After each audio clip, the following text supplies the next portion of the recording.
Is everybody in? Indeed. Good morning, everybody. Ben and Woods, 97.3 The Fan. So wonderful to be here with you on a Thursday. Let's get our heads right on a Thursday.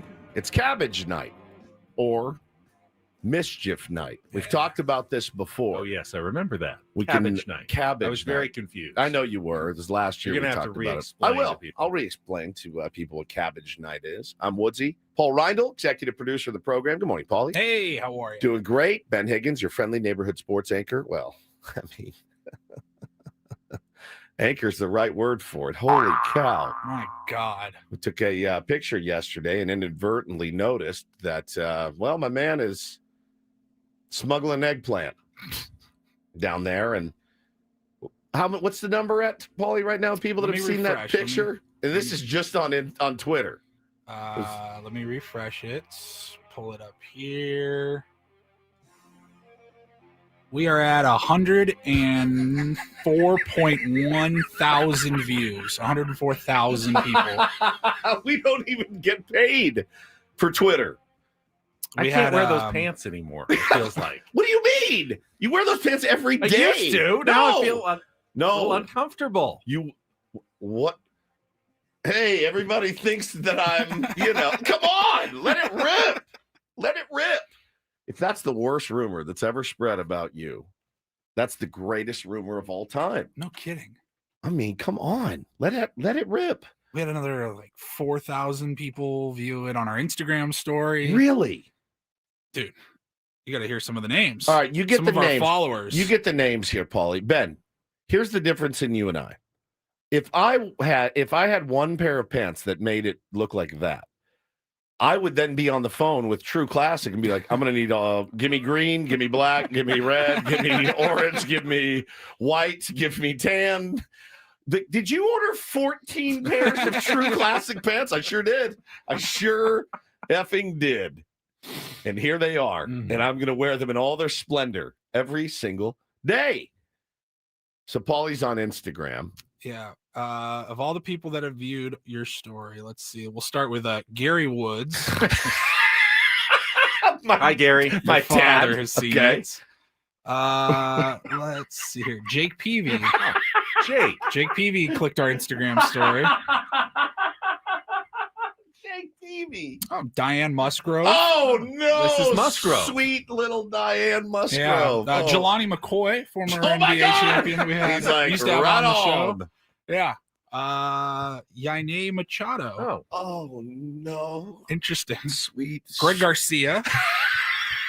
It's a who's who of San Diego sports here. Brian O'Grady. Oh, no, BLG. Oh, God. Oh, no. Oh, man. No. Oh, no. Oh, no. Oh, no. Oh, no. Oh, man. Greg Garcia logged into that one. Oh, my God. He's like, hey, I love those guys. What are they up to? Let's see what shenanigans my guys are up to today. I think that's it. As far as celebs I'll go, report back later. Paulie, please keep Celeb Watch going on Ben's home picture. Poor Diane Musgrove, the sweetest angel alive. Oh, man, that was and I didn't, it was not the intent. The intent was to take this shirt that Ben has been wearing since early 2000. That's confirmed from John Ashworth, the maker of this shirt. And I told him, it was actually your wife, Paulie, said, ditch that shirt. I'm going to buy you something cute. And Ben said, I like this shirt. And then Paulie goes, hang on. And Paulie goes to his phone and searches Ben. And there's 40 pictures of him wearing this shirt over the years. At least dated back to 2018. And again, if you have a shirt you like and you keep it around, that's one thing. Not when you drop 80 pounds or whatever. You don't wear the fat guy shirts when you're not a fat guy anymore. Unless it's how skin tight was this thing back in those pictures? were you wearing a corset every day? I mean, everything was a little tight. That was kind of what inspired me to lose the weight in the first place. I swear to God, this is a compliment. This is a credit to how much you have changed yourself for the better. How much weight you have lost. Yeah. You should not own almost anything from 4 years ago, three years ago, because unless it's like a t-shirt that maybe you wear around the house on the weekend and it has sentimental value Yeah, or of course. something. Of course. But like just regular everyday clothes, everything should be new. Everything should and be sized better. Brand spanking new. I know you don't want to do 3 sizes. How many pounds did you lose? 40. Have you not heard any of my commercials in the last 2 years? I rarely listen 40. to you even on the air, but much less he your says it commercials. every day. And I'm still 40 pounds lighter than I was when I started. That's such a tremendous amount of weight. A tremendous amount of weight. Any idea how long it took me to lose the weight? A year. 6 months. 2 months. 2 40 months. pounds in 60 days. That's what he I really meant. doesn't listen at all, does he? No, I don't. I'm sorry. I'm sorry. All that QC kinetics you've done on your ankle. And My wife said, weight loss folks know it's the kiss of death to ditch your bigger sized clothes. I mean, I'm not afraid. No, I'm not afraid of. Hannah, he's just cheap. It's not afraid. He's not going to jinx it. All my clothes have some sentimental value as well. Don't lie to me. And I wore them all. They're part I of me. wore them all. So we had him bring in this shirt. Paulie, do you have some Lighter fluid? Yeah. Do you think they'd mind if we started a trash can fire in here? It is a little chilly. We can also use it to keep warm. We can sing doo-wop around it.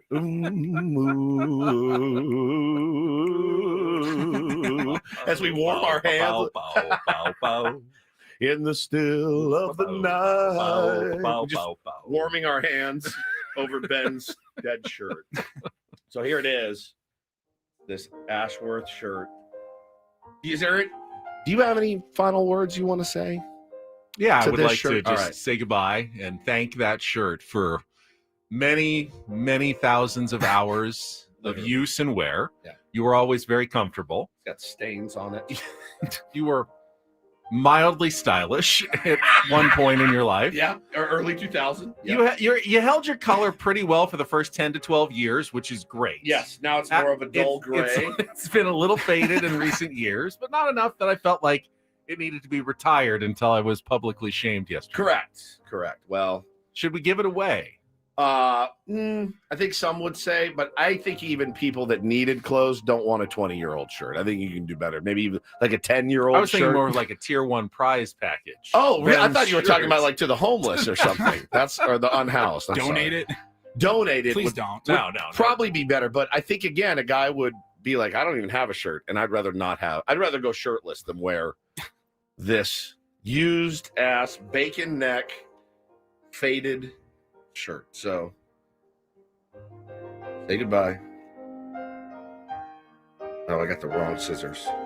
No, here we go. Ready? Trying to cut them. Ready? Oh. Why? Right up the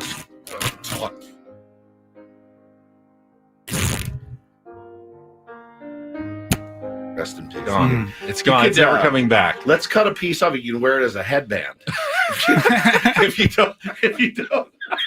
Yeah, there you go. And I really hope we can see more unity and more peace. There it is. When already things are so difficult. So, shout out to his family. Yeah. Goodbye shirt. It'll keep the sweat out of your eyes. You can still hang on. We'll cut some pieces off, make some earrings. Take a little snippet, grind it up, and you can get a tattoo. You can put it into the ink. And that shirt can live with you forever. Oh, I really like you in a headband. I really do. I think it is so good. Daniel LaRusso over here. Somebody said that shirt should have gone to the Smithsonian. We should have sent it there as a bit, and then they sent it back to us. It's like, you guys out of your mind? Nobody knows what this is. Oh my God. Ben looks like he's about to play Russian roulette in Deer Hunter. Yeah, you do actually. You look like Deer Hunter right now. Oh man, well, it was a good life. A longer shelf life than most shirts get. To be honest, most shirts don't get that kind of. You gave it a good life. Probably been around the world with you, right? Probably been to. Oh yeah. Been Probably went Europe to Europe. And, Italy, London, probably Hawaii. when I went to cover the Chargers. Yeah. 100%. Many vacations. Many vacations. So, well, it's the rounds of golf that this shirt has played. it's in the hundreds. Good for rounds, sure. bad rounds. Been through it all. Yeah, seen it all, man. Long life. Man, this is unbelievable. Hmm. It's a sad day, but also a happy day. It was in a lot of pain, and it was time to say goodbye. Sometimes you have to pull the plug on the ones that you love. And today was that day, and just I feel better knowing that shirt isn't not in pain anymore. It was time. It had a really, really good run. A really, really good run. With all the views that the picture got yesterday, Yes. I was wondering if I'd receive any indecent proposals. Oh. I have not. I have not received a single indecent proposal. Can I say I'm actually a little surprised that he didn't get any, not one indecent proposal. You know when like a celebrity becomes viral sensation, Yeah. and then some website offers them a lot of money to pose. Yeah. For whatever. Right. Like Travis Kelce. Everyone gets Jason Kelce. They've asked them all. And then they attach some insane dollar figure to it. Right. We actually talked about that on our member stream, Gold Stream, last night. How much money would it take to pose in the buff? We did. And I think you said, we did it. You said I would do it on the live stream, but for like 50,000 on the but gold member. Like a full public, like in a magazine, like a full something that's going to live forever. Like how much would it take? Like if Playgirl, which I don't even know. I don't know if it exists, but that's what I'm thinking. How many subscriptions did Playgirl have at its peak? 700, 750? Playboy was obviously huge, but Playgirl, I don't know. Who wants to see that? Ben and Woods. Everybody loves a wiener. Yep, that's true. The Ben and Woods spread one day. Like if they did like radio hosts. Yeah, of 2025. Radio hosts of Playgirl. You got a problem. I see that actually at the YMCA in Encinitas. The I've already center seen fold, that. all three boom, folds coming all the boom. way out. What would you? I mean, I said at least six figures, but that's you said on a stream. Hard as a rock. A full spread that they say the internet lives forever. You know what really lives forever? A magazine spread, a centerfold poster. Where would you be? What would the pose look like? Would you be? That's what I want to know. The other part is like, okay, let's say they said we're going to do this in 6 weeks. Would you even eat between that 6 weeks? I mean, I'd be just push-ups every single 3 hours a day. Maybe that should be my new regimen. Is I create a fake date that I have to pose. I have to pose for Playgirl on January 1. I would be in the gym for 4 hours a day, just doing crunches and. It would be the greatest inspiration ever to get in shape as quickly as possible. So you'd have to be in a spread. Where would you be? Where would you feel the most comfortable? Where would you feel the most comfortable posing? A golf course. That is the creepiest thing I've ever heard. That is unbelievable. Where? Like on the green? Like reading a putt? How would it go? Were you on the driver? What does it look like on the golf course? I don't know. And in the sand, him hitting a sand shot, just flopping around like that. Like you finish your pose and you're just nude in the sand. Wouldn't be like your legs, the flagpole right in between your legs, straddling the cup on the green. What is it? Yeah, I don't know. Oh, Betty, where would you be? I don't know. On the golf course. I mean, if it's a radio spread, we should be in the radio studio. Nude. Microphones and just nude. We did talk about this last night. That's the kind of stuff you get on the gold member stream. The gold member stream. Spinal. I broke my back. Well, listen. I was scrolling around our Instagram feed yesterday as well. I was also looking for indecent proposal. I'm going to look in the there's a private. You know that there's like a private requests. Nothing. Damn. This one girl just said, Jennifer said, this just made my day. OMFG. So there you go. You don't have Jennifer, to wear that. if you want to call in. You don't have to wear that headband the rest of the day unless you want to. It looks good. It does look cool.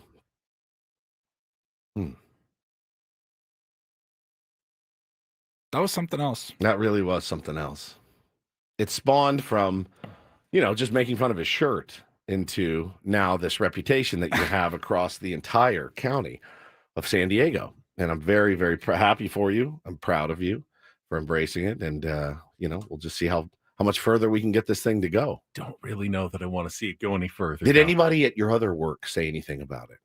Did you find No, people looking at you differently? But they're such a polite group. That's true. I'm not even sure if they would be comfortable bringing it up to me. Did you do your potluck yesterday? We did. You did. Yeah, we had the 10 News Halloween Spookfest-tacular potluck. And you didn't dress up?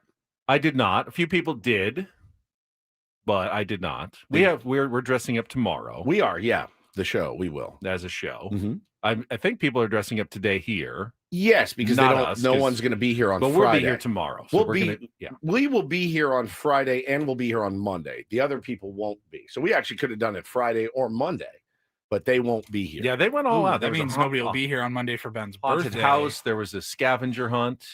There was everything at Channel 10 yesterday. I just ask a question from you guys. Is there anything worse than a scavenger hunt on the planet? I haven't done one in Is there 30 years. Is there anything worse than a scavenger hunt? Anything on the planet? When your kids are like, hey, scavenger hunt. Like, I don't feel well. Congratulations to Jared Aarons, morning anchor, one of the scavenger hunt winners yesterday. I was just sitting at my desk watching them all running by. I was like, no running in the newsroom. I was that guy. Like, no running in the newsroom. Be careful as they're trying to scramble from one scavenger hunt clue to the next. Are we doing too much there at Channel 10? Maybe. For work? Is it? In my opinion, and I know I'm no fun guy, but work is work and fun is fun.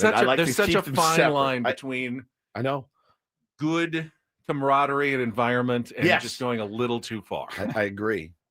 And at what point does it infiltrate the other people that are there trying to work?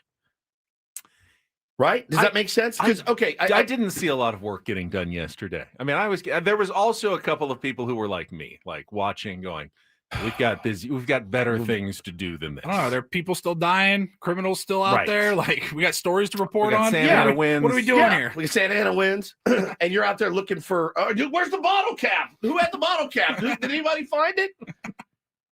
Listen, which clue are you guys on? Look, guys, I was in sales for many years, and the sales manager always takes it upon himself to try to motivate the squad. And some days you get your ass chewed out. Some days it's, hey, we're going to go and do this. And you're like, I don't want to learn how to blacksmith. I just want to make calls. That I told you guys the story. When they brought that ping pong table into my old company, they put that thing right behind my cube. And so I'm sitting here on the phone, and there's some idiot at 3:00 on a Friday back and forth. And I went through the roof. I hit the roof. And I thought my sales manager was going to be on my side and be like, yeah, hey, guys, like there's a time and place. And boy, she was not. She goes, you are lucky I did not fire you today. And I go, me? I'm the one that was at his desk making calls, trying to close business. You want to fire me? Not the guy behind me playing ping pong in the middle of my calls. And I go, this isn't a rec center. Or maybe it is. I'll never. Her name was Shane. And she was mean as female Shane. Female Shane. And she was as mean as you could imagine. So I thought I was like hey, everyone be more like Woods. Get over there and work. We're here to work. Nose to the grindstone. 100%. Closing some business. I was like, I didn't know I could just put a basketball hoop in here. We'll just play horse and pig and stuff. I was so mad. And I told her on the phone, she called me later that night. And I go, I got to tell you, from what I thought I knew about business and how it works, this doesn't match up. You're mad at me for getting mad at people playing ping pong instead of working in the middle of a work day. I guess I'm starting from scratch. I have no idea. So I'm with you. Sometimes there's a little bit too much of forced camaraderie in the workplace, in my opinion. Forced fun. If it's fun, let's let it be fun. Don't force me to have fun because I'm not going to. I think, to be fair, Halloween is one of those times of the year where you can. It's a holiday to, you know what I mean? Like, well, have some candy, do a spooky punch or something and a potluck. Yeah. You don't need a haunted house and a scavenger hunt at work, especially scavenger hunt. There's nothing worse, in my opinion. That's fair. But if you're going to take an extended break away from work. What was the prize? That's a good question. Pair of tickets to Circus Vargas. That's a good question. I'll ask Jared what he won. Text Jared right now and find out how many tickets to Circus Vargas he got. Buy one, get one half off at TV Jersey right Mike's. now, but he'll probably respond. Kobe swap meet. Hey, you and your family at the Kobe swap meet this weekend on us. If you can find the bottle cap with the pumpkin on it. Forget it. Woods wants to know what you won. What the scavenger hunt prize was. We'll let you know. I know. If you're watching ABC 10 right now, you can probably see him responding on the air. I'm such a killjoy. I get it. And I love that my co-host is also a bit of a killjoy. I do love that you are. It's one of the places we really align is that we're both killjoys. We just want to do our job. We want to do it well, and we want to go. That's it. After that, I'm already. I'd like to think we're two really fun killjoys. Yeah, agreed. I mean, if we're doing something we like. Fun if we're doing something we like, we're very fun. Ask my wife about how much fun I am at home. Paulie will go with the flow. No, he's already gotten back to me. He said a Halloween mug and a Starbucks gift card. Just kill me at this point. Just kill me. This is exactly what I thought it would be. Oh, what a legend. What a legend. Well, anyway, we got a lot to get to today, and we'll have some fun as we always do. Thank you, guys. I got to tell you guys this quickly. Like so many people, no kidding, probably 10 people in the last 5 days have said these words to me. Yeah, I don't really listen to you guys much when the baseball season ends. And I go, you don't? And they go, no. I go, well, why? And they go, well, I don't really like NFL, NBA. I go, we don't talk about it at all. Like, you're in the right place. What do you think? We switch immediately? Like, all right, the Jags got to get it together this weekend. Coming up next, their offensive coordinator. I go, this is the best time to listen to Ben and Woods. You never know what you're going to get. It's my favorite time of year. Like, I love baseball season, but I said, and I told all of them, I go, oh, you're missing out. Like, you don't have any stress about worrying about the Padres. You just get to come in and shoot the breeze. I said, this is the time to listen to Ben and Woods. So if you have friends that way. You never know what you're going to get, and we never know what you're going to get. It's the best time of year. I was thinking about it yesterday. We did a whole segment on Ben's shirt and how many photos we have of him wearing this shirt over the years. And I'm like, if we had planned that, I would have had all of that prepared and wasn't trying to find it on the fly. We could have had funnier drops. Oh, you know what I mean? Like, that is something that just randomly pops up, and it's like that's the best moment of the show yesterday. But we still have Padres talk. We still have Padres news. We got a tantric interview that Albert Pujols did yesterday with AJ Preller. 9.5 hours. I'm going to get to the bottom of that. Ben just got it. He just got it. I was waiting for it to hit. Oh, yes. We will set the menu for the program. But hey, tell your friends, you're not going to find any NBA or NFL talk here. We're just going to have fun until the baseball season starts. That's what we always do. Big Dan says, I tune in just to see what Taylor does next. Oh, man, this kid. All right, we'll set the menu. Of course, we will talk about Game 5 of the World Series when we come back. The Dodgers on the brink of elimination. When was the last time we said that, Padres fans? I think we remember it. I wouldn't count any chickens just yet, but it's looking good for the Toronto Blue Jays. We will get to that. Dodgers in 7 for sure. We'll get to that coming up after Kelly's first check of traffic. It is Ben and Woods. Thank you for joining us on a Thursday morning on San Diego's #1 sports station, 97.3 The Fan.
Hey player, this is all yours.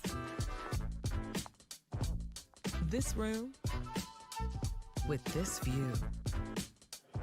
This speakeasy with this cocktail. Hey, could you make that too? The spa with this. Ah. And this pool on this roof. This is all for you.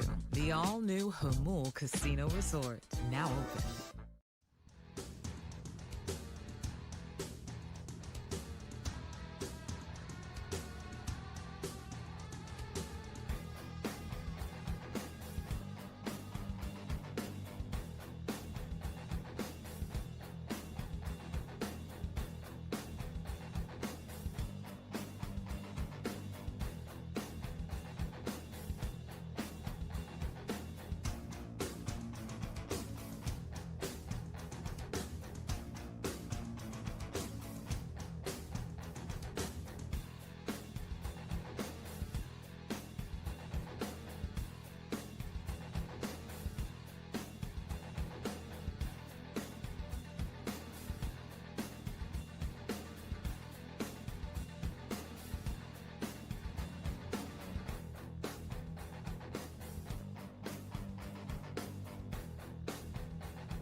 Hey player, this is all yours. This room with this view. This speakeasy with this cocktail. Hey, could you make that too? The spa with this. Ah. The Toronto Blue Jays scored all the runs they needed last night in the first 3 pitches of the game. Yeah. Isn't that incredible? Incredible, man. That's incredible. 3 Incredible. pitches into the game, they had 2 home runs, and they would not need any more offense. Now, they got more. They made it comfortable. 6-1 win. We will talk about that coming up today. We will talk about the Padres, a managerial hire. It is coming soon. All of our sources tell us within the next 5 days, 4 days, probably, the Padres will have a new manager. Who is that new manager going to be? We still don't know. I did confirm with a source, an in-house source yesterday, that interview was, in fact, 9.5 hours long. I saw the tweet from Bob Nightingale, and I thought he obviously misspelled it. It was 3.5 hours. He gets things wrong all the time. He actually started, it was Shohei Ohtani interviewed with the Padres yesterday for 9.5 hours, and then I think he deleted that one and then put the right name. But I go, there's no way. And I ended up talking to somebody yesterday, and I said, is that accurate? He said, oh yeah, AJ's very thorough.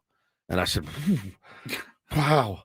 And then I started thinking, if someone had to interview me for 9.5 hours, do I even want that job? You guys know me. Like, you guys see me at 4:00. There is a rocket up my ass. I'm ready to get out of here. Being this still, and I'm not still, for 4 hours is rough. 9.5? Is it just, what does it entail? If it is Albert Pujols down the road, I want to ask him, can you give us a breakdown of what 9.5 hours in an interview is like, and is that standard? It's such an important job. It really is, but like I feel like you could be a rocket scientist, and like they're just like, yeah, you passed your classes, you got great grades, like go work on this rocket. You know what I mean? I don't wonder, and we'll talk about this in our Padres smorgasbord coming up. Like, what is your most important question that you'd want to have asked during a 9.5 hour interview? But I think ultimately, because it is a job that is you're constantly interacting with your players, your staff, and we just came off a manager who clearly had some difficulties in interacting with his own staff based on the reporting. That would be big. How much of it is just seeing how someone interacts with other people, like bringing in a parade of people to introduce themselves, but that feels like almost a formality at that point. Like I haven't interviewed in a long time, man. I do not miss those days, and anybody that's going through it right now, my heart is with you. It is very, very difficult to do. But when I'm sitting in a room and I'm talking to the sales manager and I'm selling myself and here's my numbers and this is what I'm capable of. And then he's like, hang on 1 second. And then he goes out, hey, this is Mike. He's our regional guy. You're like, all right, I got this gig. This is mine. They're now introducing me to all the big dogs. They let them get a look at me, see the cut of my jib. And that's important. Everybody knows Albert Pujols. They know who he is. They know what his resume is. They do not know his management resume. Here's the funny thing is, no interview can tell you what kind of manager this guy's going to be. See, that's the thing. We know Albert Pujols as a player. Correct. If you were hiring Albert Pujols to be your, I don't know, number 3 hitter 15 years ago, that's an easy interview. That's easy. Done. How much money do you want? But what do we know at all about Albert Pujols as a manager of people, a strategist when it comes to baseball? We know he knows baseball. But I think there's a lot to be learned and that AJ needs to find out before he makes another major decision. And again, it's just one of those weird jobs where you can look a guy in the eye, you can shake his hand, you can hear his philosophies as he says, no, this is what's important to me. Like I asked Skip Schumacher last time I talked to him, it was on a different podcast, but I said, hey man, how do you install a culture? Right? That was my question. I've heard you say it before. The most important thing is installing a culture. And it's not like you walk into a clubhouse, plug something in and be like, post a flyer on the wall. Yeah, breathe in this new culture. Flyer. Yeah, breathe in this new culture. Doing scavenger hunts. Yeah, scavenger hunts. Because that'd be the quickest way to lose culture with me. And that's the thing. You got 26 guys in there that all have different ideas of what good culture is. There are guys in there that are like, don't talk to me. Leave me alone. Let me do my work. Then there are guys that are like, hey, Skip, how's it going? Am I in the lineup? What do you need me to do today? I'll do anything you want.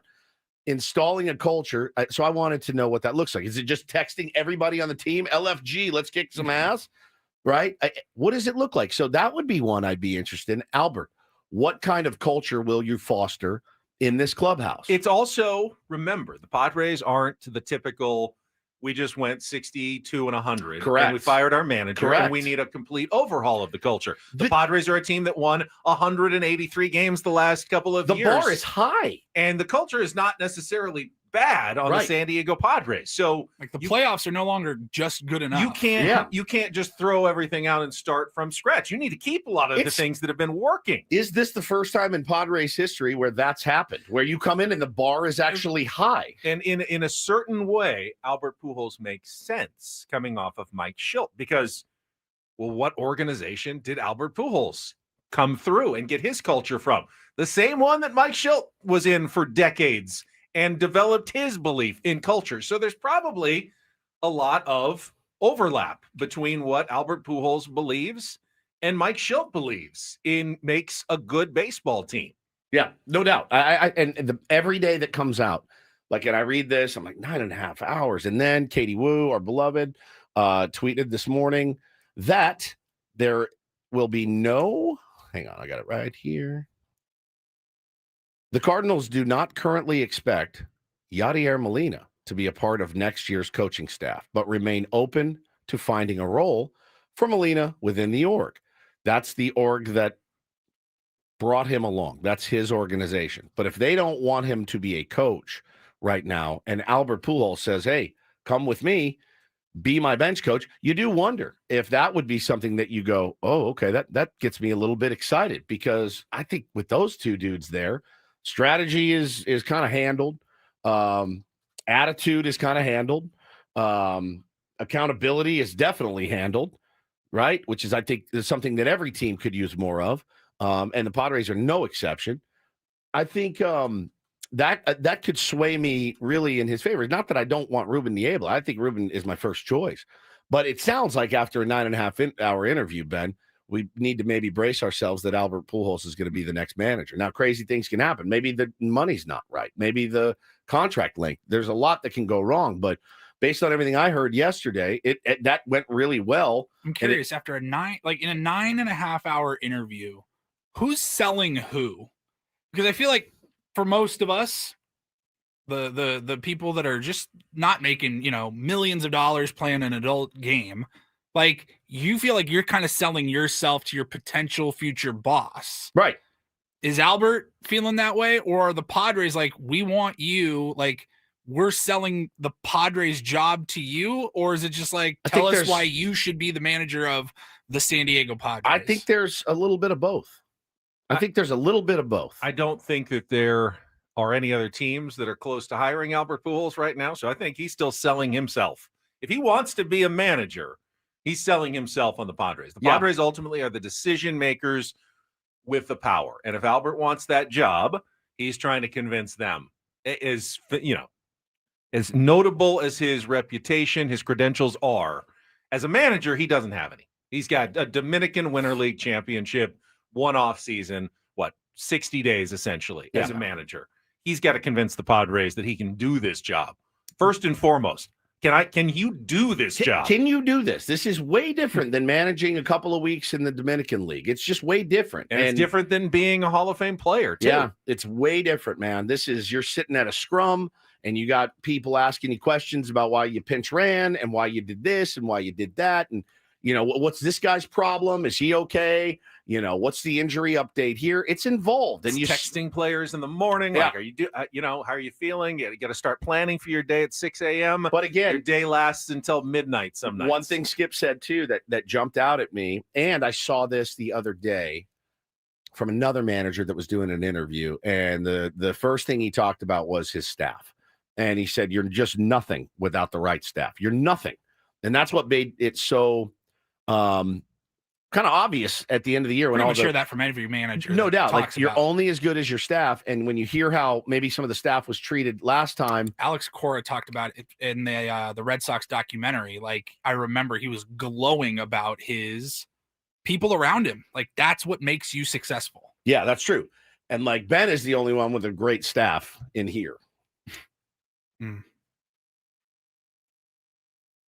Oh, I get it now. He is very slow today. Really slow. Thank you, JZAD.com, for that killer line.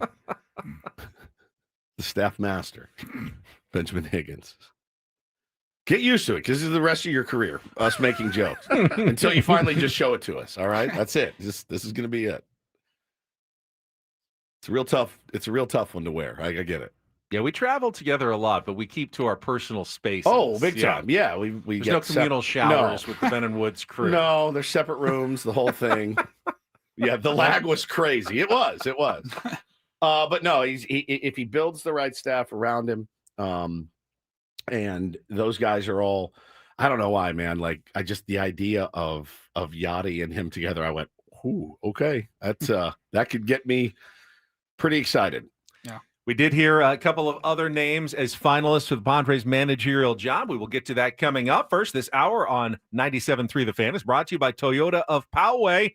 Toyota of Poway has been voted San Diego's #1 Toyota dealer by USA Today, with APRs as low as 0% and tons of new Toyotas on the ground. No tricks, only treats during the Trucktober sales event happening now only at Toyota of Poway or online at toyotaofpoway.com. In the heart of San Diego, the other possible managers for the Padres right after a check of traffic here on 97.3 The Fan. From the 855 Get Ross Traffic Center, protecting San Diego after accidents or injury, here's Kelly Danick.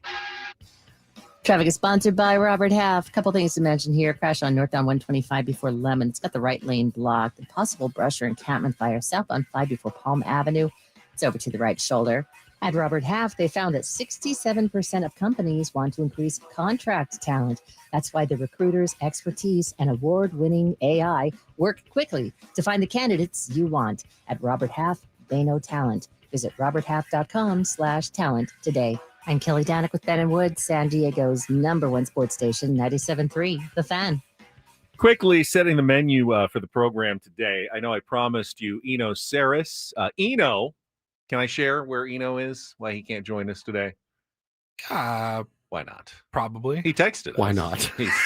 He's going to get the old colonoscopy. So Congratulations. Look, it's important. It is. It's It's important. good health for Eno Saris is important. I shared my colonoscopy experience. I also shared your colonoscopy. You shared experience my- with Eno. Oh, did you? He was nervous. I said, hey, Oh. just don't do what Woods did. What did I do?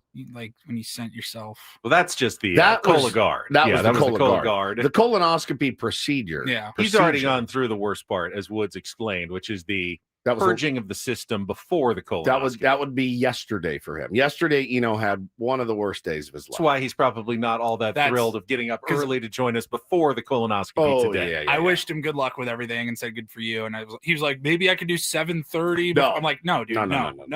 We're good. no. We'll catch up. But he did promise he'll join us next week to wrap up the World Series, and we will get him from Winter baseball's meetings. winter Yeah. meetings He in December. he had the most terrified night's sleep of all time last night. Oh. And not because of the procedures. The Right. procedure's great. No, it's- I mean, how excited how were you? Fantastic. Woods at the time of his life. Best day ever. you said every 5 years? I'll do it every 2. The procedure Wow. was they knock you out, they put you under, and then you wake up, you get apple juice, and I got Jersey Mike's. It was delicious. It was great. I did remember what happened to me when I did wake up out of surgery, and that attractive nurse was in there, and what happened, the picture of Ben was what it looked like with me. Yeah. And I didn't mean for it to happen, but it did. And you couldn't really control it in the moment. But everything came out good, and I was fine. But I think it's important to let all the men know out there, do not wait. If you have, it's treatable, right? Like, go get this stuff done. It's a good PSA. We will bring you some Throwback Thursday content. You never got one. I did not. My doctor said I didn't need one at this point after my Cologuard results. I But now that disagree. I'm 50, I probably. I'm going to get you one for your birthday. Probably. Yeah, I'm going to Thank get you you. one for your birthday. Hey, well, if it's as nice as your experience, Mine was then. great. We'll have some Throwback Thursday content that Paulie has put together. Does everyone remember the spooky Sedano Ford spot? Oh, yeah. Love that one. That's a great one. 7:30, 8:35. We'll do a Padres smorgasbord. We also have a real or fake game on Throwback Thursday, 8:20 for your chance to qualify for the trip to Las Vegas. Of course, it will be Halloween themed in some way, shape, or fashion. In addition, we have another 4-pack of tickets to give away to Snow Jam. We'll do that later in the show today, so that's all coming up. But before we get to the top of the hour, in addition to the reporting on the very long Albert Pujols interview, Kevin Acee of the UT did report that Ruben Niebla and Nick Hundley are two of the other finalists. Now, that does not mean there are not other names out there, another name or two. I can't imagine there's more than 4 or 5 finalists at most. It may just be those 3 that are coming back for second interviews or have already returned for second interviews. The Padres have kept this process pretty leak-free. The Albert Pujols news is about all we've gotten, but Kevin laid it all out. Last week was all Zoom interviews kind of with all of the candidates. And then the finalists, and we only know of 3 confirmed to Kevin Acee, 3 that you just mentioned. They all showed up this week. Ruben Niebla was on Monday down at Petco Park for his interview. Pujols on Tuesday. I'm not going to flip out if it's any of those 3. I'm not. I think any of those 3 have qualities that I really, really, really like. We know Nick Hundley a little bit. The best. He's great. He's fantastic. And Nick is one of those guys. Again, talk about the right temperament for the job. Nick Hundley has it. Ruben Niebla has it. I don't know Albert at all, but I do know Nick and I do know Ruben very well. I would say pretty damn good. The temperament is absolutely correct for the job of manager for a 162 game grind. Nick Hundley was a guy off the field. Hey, buddy, how are you? Good to see you. On the field, fierce competitor. Yep. Fierce. Like a guy, a total red ass, will get in people's faces if needed. So I have no problem with any of those. He seems so mild-mannered. I think it's scaring some Padres fans, but you're right. He was a competitor on the field. Big time. He's very well thought of. Oh, and he's around baseball. Dude, you want to talk? I sat at a playground structure. My kids were playing, his kids were playing, and we just talked baseball for 15 minutes. It was a really cool thing. And that dude he's a catcher, man. He's such a knowledgeable guy. So listen, if it's any of those 3, I'm good. Those are the top 3 for me. I will absolutely get behind that. Yeah, I like the finalists that the Padres, at least that we've heard of. Fritz wants to know, why are we not talking about AJ? Has he been extended and not announced? I have not heard anything about an extension. My guess would be whatever the manager signs, maybe Preller signs the same extension. If Albert or one of these guys gets a 3-year deal, maybe AJ does too. I have no idea. We know what you know. We know what Eric Grupner told us, that John Seidler's working on that with AJ. Yep. My guess is it's kind of on the back burner. If you're doing 9.5-hour interviews every single day, doesn't leave you a lot of time to work on your own contract extension. It also doesn't give me a lot of signs that he's leaving. Correct. That he thinks he's leaving. in the process. If he's doing 9.5-hour interviews, but he's moving his house, packing everything up on Friday, that doesn't make sense either. Yeah. Agreed. So yeah, I'm not concerned that it's not going to get done. I wouldn't expect it happening right now because of everything else that's going on. I also haven't heard about him, jetting off to interview as the GM or president of baseball operations for other teams either. So I'm going to continue to believe that he's just in there grinding on the manager first, then he'll take care of himself after. Occasionally you hear about, Pobos, president of baseball operations, getting extended long after the fact. They don't always do a big press conference and announcement for those either. Even managers like AJ Hinch got extended during the year. Just mentioned super end quiet. of the year. Someone said, "Yeah, oh no, that happened like 5-year deal ago. or something." Yeah, 5-year deal. Really? Oh, okay. Well, you let us speculate for a long time whether your future was here in Detroit, and no one bothered to tell us. Yeah. Oh, it absolutely is. We extended you months ago. So I don't think with the talk that's been around AJ, I don't think they'd hide it from us at this point. Might as well just get it out there as soon as it's done. But we have not heard anything new on the AJ front since last week when we talked to Eric the Grupner. term Pobo. Pobo. Well, that's what Eric Grupner called it. I like po' boys. Po' boys are great. Delicious. Oh, we eat sandwiches. I'd say underrated sandwiches, the po' boy. You like sandwiches out there? Well, we do. We do. Po' boy. Not as good as a muffaletta. I'd rather have a po' boy. Really? Yeah, I would. All right. We'll talk World Series Game 5 when we come back. Already hour number 2 on the Fan.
Hour number 2, Ben and Woods. All guests on the Ben and Woods program, when they're not getting colonoscopies, appear on the David P. Shapiro fan hotline. David P. Shapiro, criminal defense attorneys, helping good people regain control of their future when charged with a crime since 2010. Visit davidpshapirolaw.com. So, as I mentioned, the Toronto Blue Jays needed just 3 pitches to score every run they'd need last night in Game 5 of the World Series, going into Los Angeles, taking 2 out of 3, and nearly all 3. This series could be over had they found a way to score one run in the first 8 extra innings in Game 3. But they will get it back to Toronto with needing just one more win to ice it and win their first World Series title since 1993. I mean, stealing 2 in LA is just as massive as it gets. It's as massive as it gets. Now, remember, beating Ohtani and Snell. Yeah, crazy. But remember, Seattle stole 2 in Toronto, and we're in such good, prime position.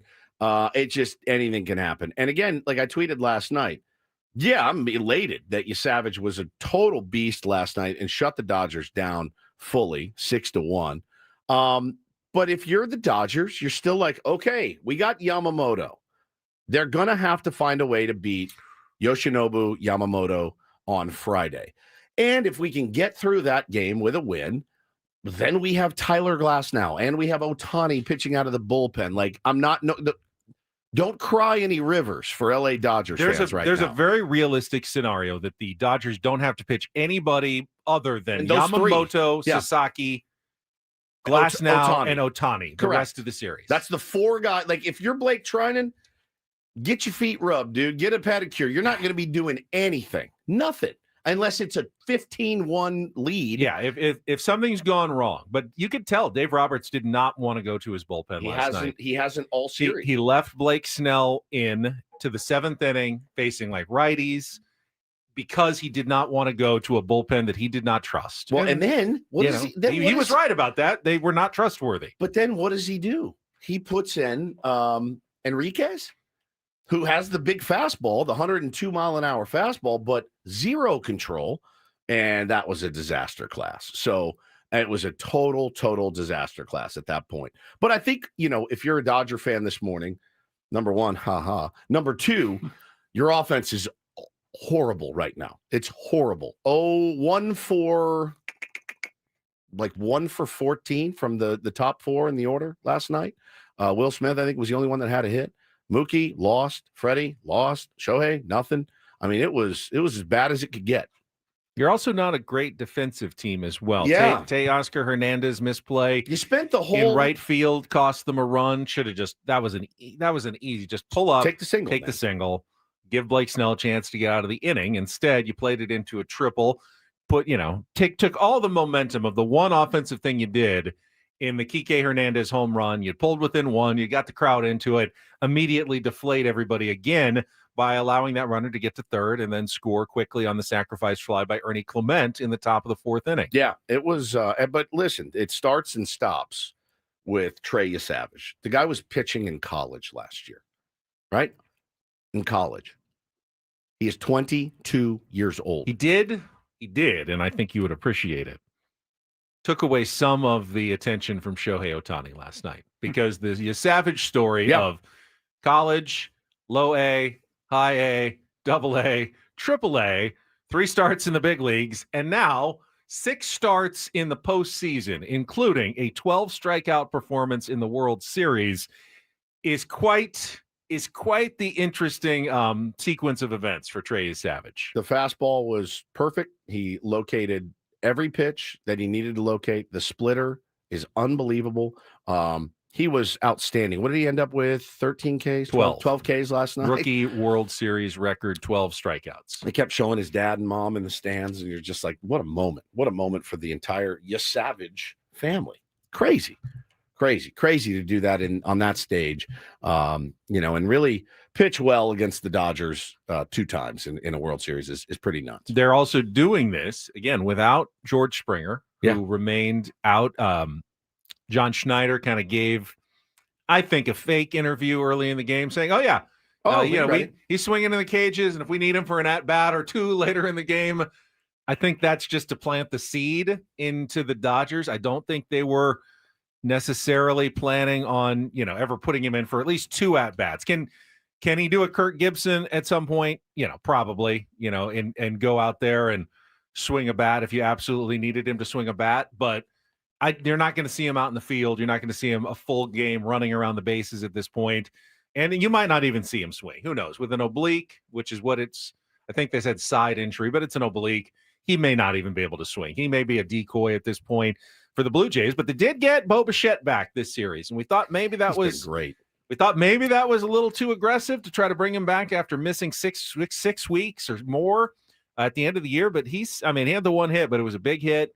He takes good at-bats. He was the second highest batting average in the American League this year behind only Aaron Judge. And he's really been a huge key to the Toronto Blue Jays this year.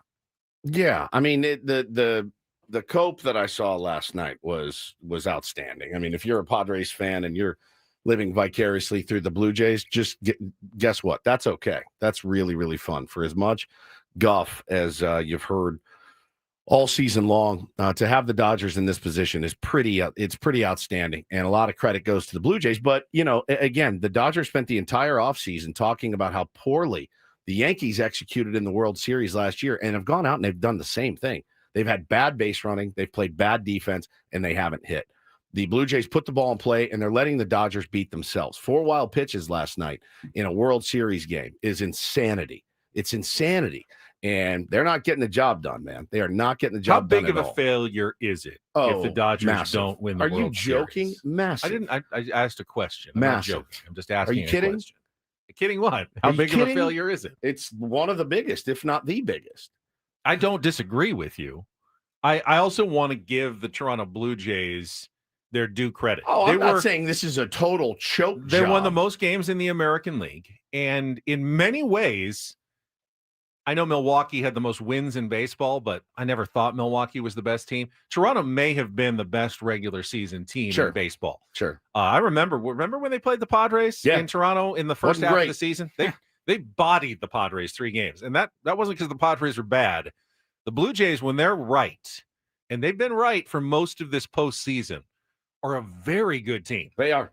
As with every team, they had a couple of spots in the season where they struggled, but for the most part, they came from the beginning of the year to the end of the year and were maybe the most complete team in baseball. They played defense better than the Dodgers. Oh, yeah. They run the lineup is better. Deeper than the Dodgers. Their starting pitching staff is not nearly as accomplished. But with Savage in there, they're definitely a different dynamic that they have added now to the postseason as well. Their lineup is in no way deeper than the Los Angeles Dodgers of Los Angeles. On no planet. It is in this series. Ben, there's no lineup on the planet that's deeper than the Los Angeles Dodgers. Hey, is Andy Pages a 26 home run guy, or is he a guy who hits 050 and can't even crack the lineup? He is with the 26 home run guy. The Dodgers lineup looks like it's impossibly deep. He is a 26 home run guy, but they haven't performed.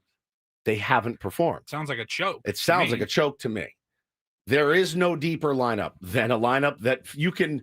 I loved yesterday. Oh, Dave Roberts delivers on his promise to mix up the lineup. I'm like, oh, you moved one MVP down to make room for Will Smith, who's probably your team MVP other than Shohei, right? Shohei's going to lead off. Will Smith hits 2. Most, he's up there in leaders with home runs in the postseason for the Dodgers. Yeah, man. Like, it's an abject failure if they don't win the World Series. Abject. There's no other way to look at it. Period. The end. Don't let anybody tell you different. Well, we were banged up this year. Yeah, by choice. You put guys on the IL by choice to save them and have them ready for the playoffs. Blake's now lost 2 games for you in the World Series. So don't listen to any of the cope. Don't listen to any of the garbage. All of their strategy is backfiring in their face right now, but it was a strategy. And I did say a week ago, it is a risk. It's certainly a risk to let guys, kind of flounder and wait so that they're fresh for October. It is their strategy. It hasn't worked right now. They're getting outplayed by the Toronto Blue Jays. They're just getting outplayed flat out. That's true. They're getting outplayed. And, and they're lucky that the series is not already over. For all intents and purposes, man, today, Toronto should be planning their parade for tomorrow, honestly. And so, it's funny because the narrative, you heard the narrative flip on the broadcast last night. Huh. John Smoltz saying, well, the Dodgers are an older team, so that 18-inning game actually took more out of them. Bro, they won.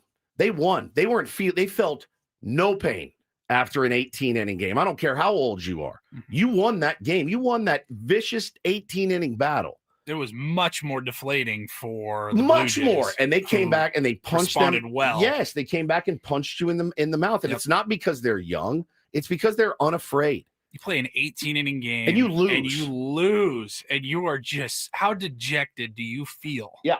And so I've already heard the layoff garbage. That's coming. Well, we were rusty because we had the long layoff. That's coming. Guys, don't buy any of it. Don't buy any of it. If they don't win the World Series, it's one of the biggest choke jobs in professional sports history. It just is. How important do you think it is for the Blue Jays to get the job done in Game 6? Massively. Massively. Nobody wants a Game 7. Who's pitching games? Is it Scherzer?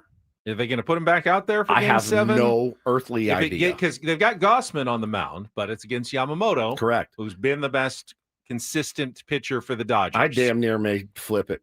I may go bullpen. Not a punt against Yamamoto. That would be very risky, punting to a Game 7. But I think I want Gossman on the mound on Game 7 more than Max Scherzer. Agreed. And I don't know where they are, how they feel. I don't know if they're ready. I bet Scherzer, that would be short rest, wouldn't it? So For Scherzer, I think so. So you can't really push him up. You're not asking a ton from him. No, I mean, he threw 79 pitches in Game 3, though, right, which was on Monday. So Friday is game. That would be 3 days rest. Yeah. I don't think you can go with Scherzer early. So you have to go with Gossman, and you don't have to. You don't. You can get creative, but you don't want to bullpen it. You don't want to burn your bullpen. It's just tough. When you go against Yamamoto, you almost, if in your mind as a manager, you're like, he's going to be really, really tough. You don't want to say, yeah, we'll chalk this one up and hand this one over. In the chat, it says, absolutely, you emptied the tank Game 6, which is fine. But what if Yamamoto does his thing and goes the distance and pitches a shutout or a one-run game and you lose and you just emptied the tank and now you've got very little left. Yeah, and you're on fumes for Game 7. They'll have Tyler Glasnow and Shohei Ohtani and Roki Sasaki waiting for you in Game 7. All of a sudden, Dodgers feel like overwhelming favorites again in that series, if that's the way you play Game 6 and lose it. Yeah. So there's Friday night is Game 6. Tomorrow night. Is tomorrow on Halloween. Yeah. Then Game 7 is on Saturday night at your party. Yeah, my party. Will you have it on? 5 o'clock, absolutely. 5 o'clock? Absolutely. Also have to have the SDFC game on as well. What time is that one? Saturday, 6:30. 6:30. Yeah. Okay. That's Saturday? Yeah. Good sports weekend. But I just, Ben, it's such a conundrum. Dodgers get to hit first. Now, their offense has not been great, but if they come out swinging, I think it changes everything. I really do. I think if they come out swinging and score a couple runs and Max Scherzer or Gossman's on the bump, it makes me so nervous. I want Gossman in Game 7 if I'm a Blue Jays fan, and I know it may not line up that way, and you put your trust in Max Scherzer, but I think wouldn't you guys feel much better with Kevin Gossman on the bump, with the ability to set down 17, 18 in a row, whatever he did his first start? I don't know. I mean, but you still look, and starting pitching massively favors the LA Dodgers. So yesterday we talked about the odds and how the Dodgers were still heavy favorites. And I said, Blue Jays seem like they're a good value right now to win the World Series. Bet on them at like plus 160 or whatever it was. It's flipped now. And Toronto is now minus 240 to win the World Series. Wow. Damn. And the Dodgers are plus 200. Pretty good odds for the Dodgers. Now I would say take the Dodgers. If you're a betting person, the odds are much more appealing to take the Dodgers, knowing all they have to do essentially is have Yamamoto pitch a great game in Game 6. Which that's all he does. And then they will be the favorites to win the World Series again in Game 7. Almost no doubt about it. They will be strong favorites to win Game 7 if they can win Game 6 with their best pitcher on the mound. Zach P says Yama Meatballs is overrated. Now that they saw him, they'll own him. He's like the least underrated pitcher like when I've the seen. Padres saw him, hit him pretty well in the first game of the division series, and then he pitched a shutout in the game 5. Yeah, he's thrown 2 CGs in a row and was ready to come in a couple of nights later. I don't know that I would call him overrated. I'm going to give him the respect that he is due. He's been literally one of the best postseason pitchers I've ever laid my eyes on. He's incredible.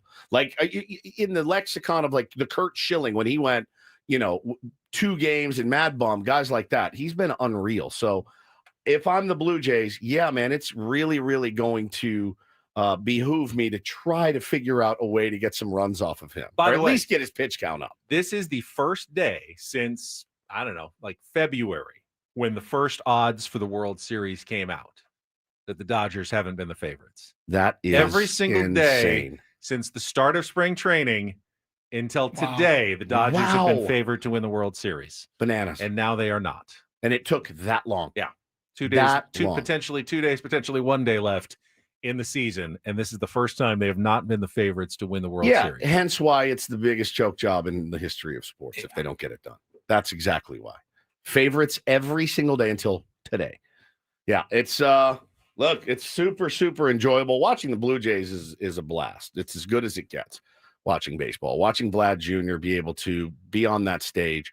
He wants it pretty bad. He does. And if they can do this without the likes of George Springer, well, that makes it even more impressive, and holding that offense down is outstanding. They've been really good. Yeah, Chris Bassett has been an epic find for them in the bullpen. So it's going to be fun, man. I'll be trick-or-treating, but I'll be listening to the game, certainly, as I trick-or-treat with my kids. Walk around like carrying your phone and watching the game as well? I'll probably just listen. Okay. I will. To be, it's hard. I want to be half present there and half present with my. Isn't half presence with your kids better than, of course, walking around just staring at a phone? 30% presence is better than nothing. That's true. My kids are used about 30%, so they'll be fine. All right, let's take a quick timeout. When we come back, we'll get to Don't Do This. We actually have a number of do this candidates I like. Wait a minute. So now, officially, finally, the Dodgers are underdogs. Finally. They've always wanted to be. They've wanted to be. They want to be so badly. And now they are. Finally. Dave Roberts is like, yes, we are. Guys, did you see? We are the underdogs. Oh, how happy is he right now? Well, he's in going through customs, so probably not very, but it hasn't even gotten there yet. Oh my gosh. All right, we'll get to Don't Do This coming up next with Ben and Woods after traffic here on 97.3 The Fan. But first, let me tell you about an underdog story.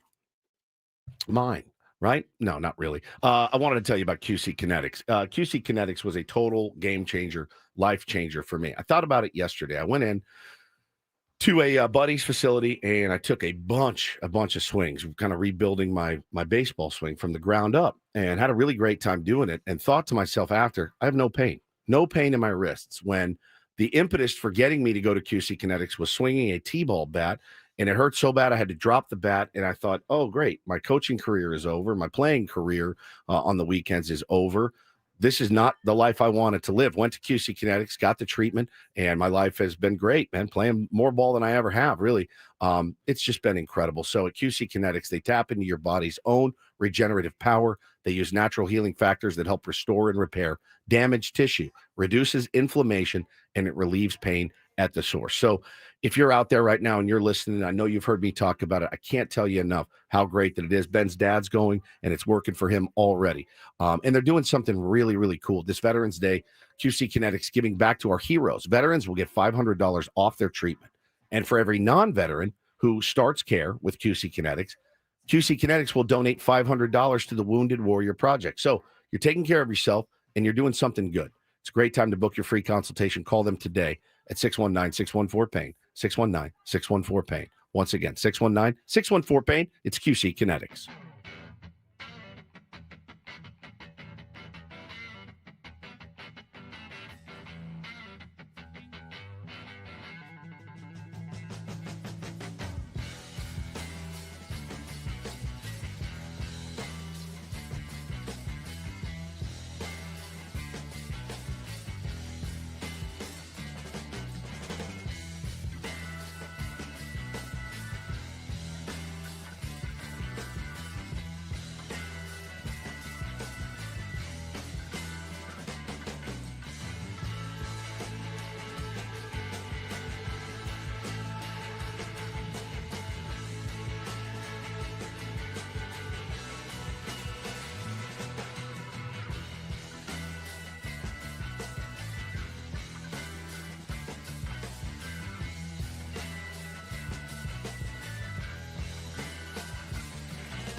Hey, player, this is all yours. This room with this view.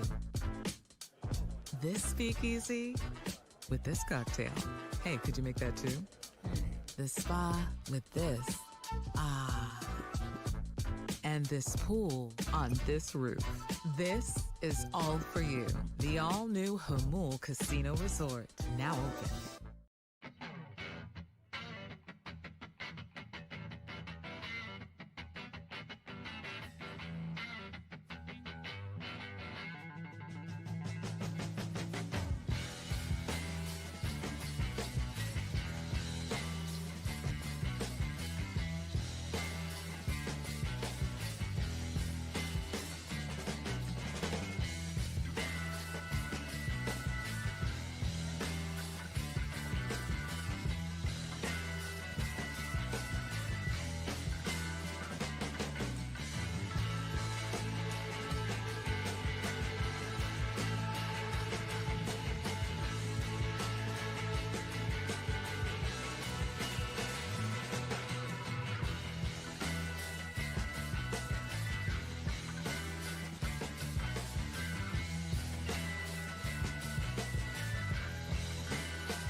Chaos in here heading into Don't Do This Today, which is brought to you by Trust and Will.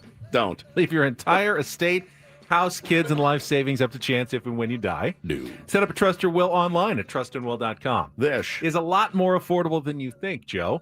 Visit trustandwill.com for more info. Clearly, we have a format for DDT. 2 Don't Do This stories, 1 Do This story. Right. Sometimes the sports world doesn't fit into such, I don't know, easily describable categories. It's true. Sometimes stories are, is that a don't do this or is that a do this? Sometimes there's 5 don't do thises. Sometimes there's 3 do thises. I like to make it fit properly, and it just doesn't always do so. Like, for instance, I have no idea if this is don't or do this, but I am always amused when Magic Johnson chimes in on the news of the day. Magic Johnson, of course, one of the investors in the Dodgers, has been seen in all the games at Dodger Stadium, and he has such a grasp of the obvious and loves to share it with his followers on Twitter. Yeah, the master of the obvious. Yesterday, before Game 5, Magic Johnson tweeting, with the series being 2-2, Game 5 is very important. Whichever team wins takes control of the series! ! Wow. It got absolutely right. It's got 7 billion retweets. Everyone on the planet was like, "Oh my God, Magic!" Now, again, I still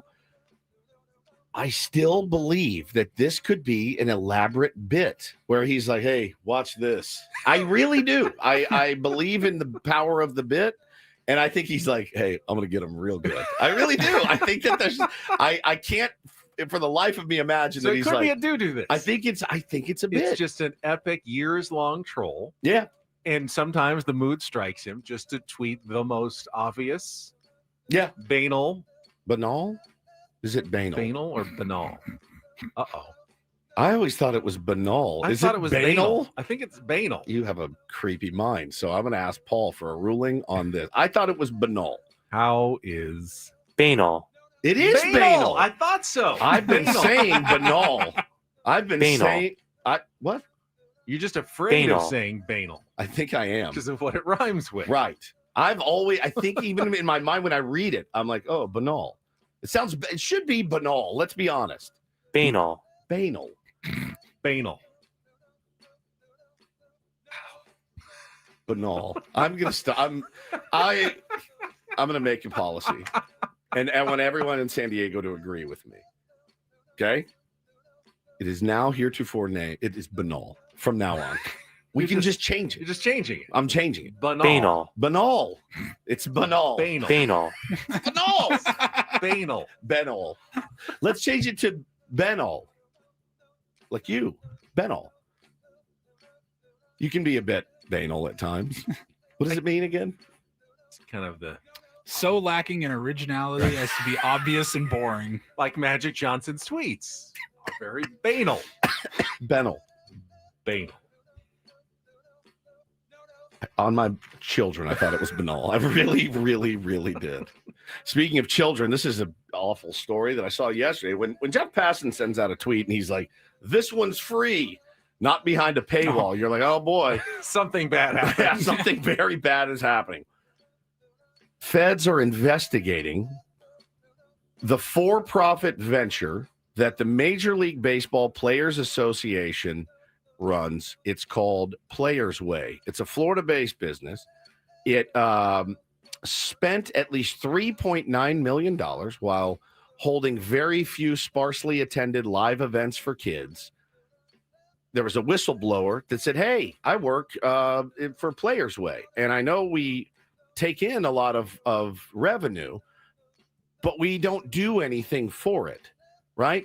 The union said it's put $3.9 million into the company. Two sources with knowledge of union finances who have talked with investigators told ESPN that the amount is closer to $10 million. They're paying six-figure annual salaries to all its executives and consultants, a handful of former major leaguers, some of whom were simultaneously working on other full-time jobs outside the union. It seems to be Tony Clark, by the way, the executive director, San Diego's Tony Clark. accused him of misuse of resources and abuse of power at the union. What a great story to come out, especially when it revolves around something that you're supposed to be doing for kids. I'm always skeptical kind of when these stories come out, because who does it benefit to take down like the credibility of a union? The owners would love stories like this to come out ahead of CBA negotiations. But I'm Like, always skeptical of big for-profits misappropriating funds, because that's something that we see, I don't know, every minute of every single day. and it is also true that unions in America have had a history of bad behavior, Yeah. organized crime, the union shop.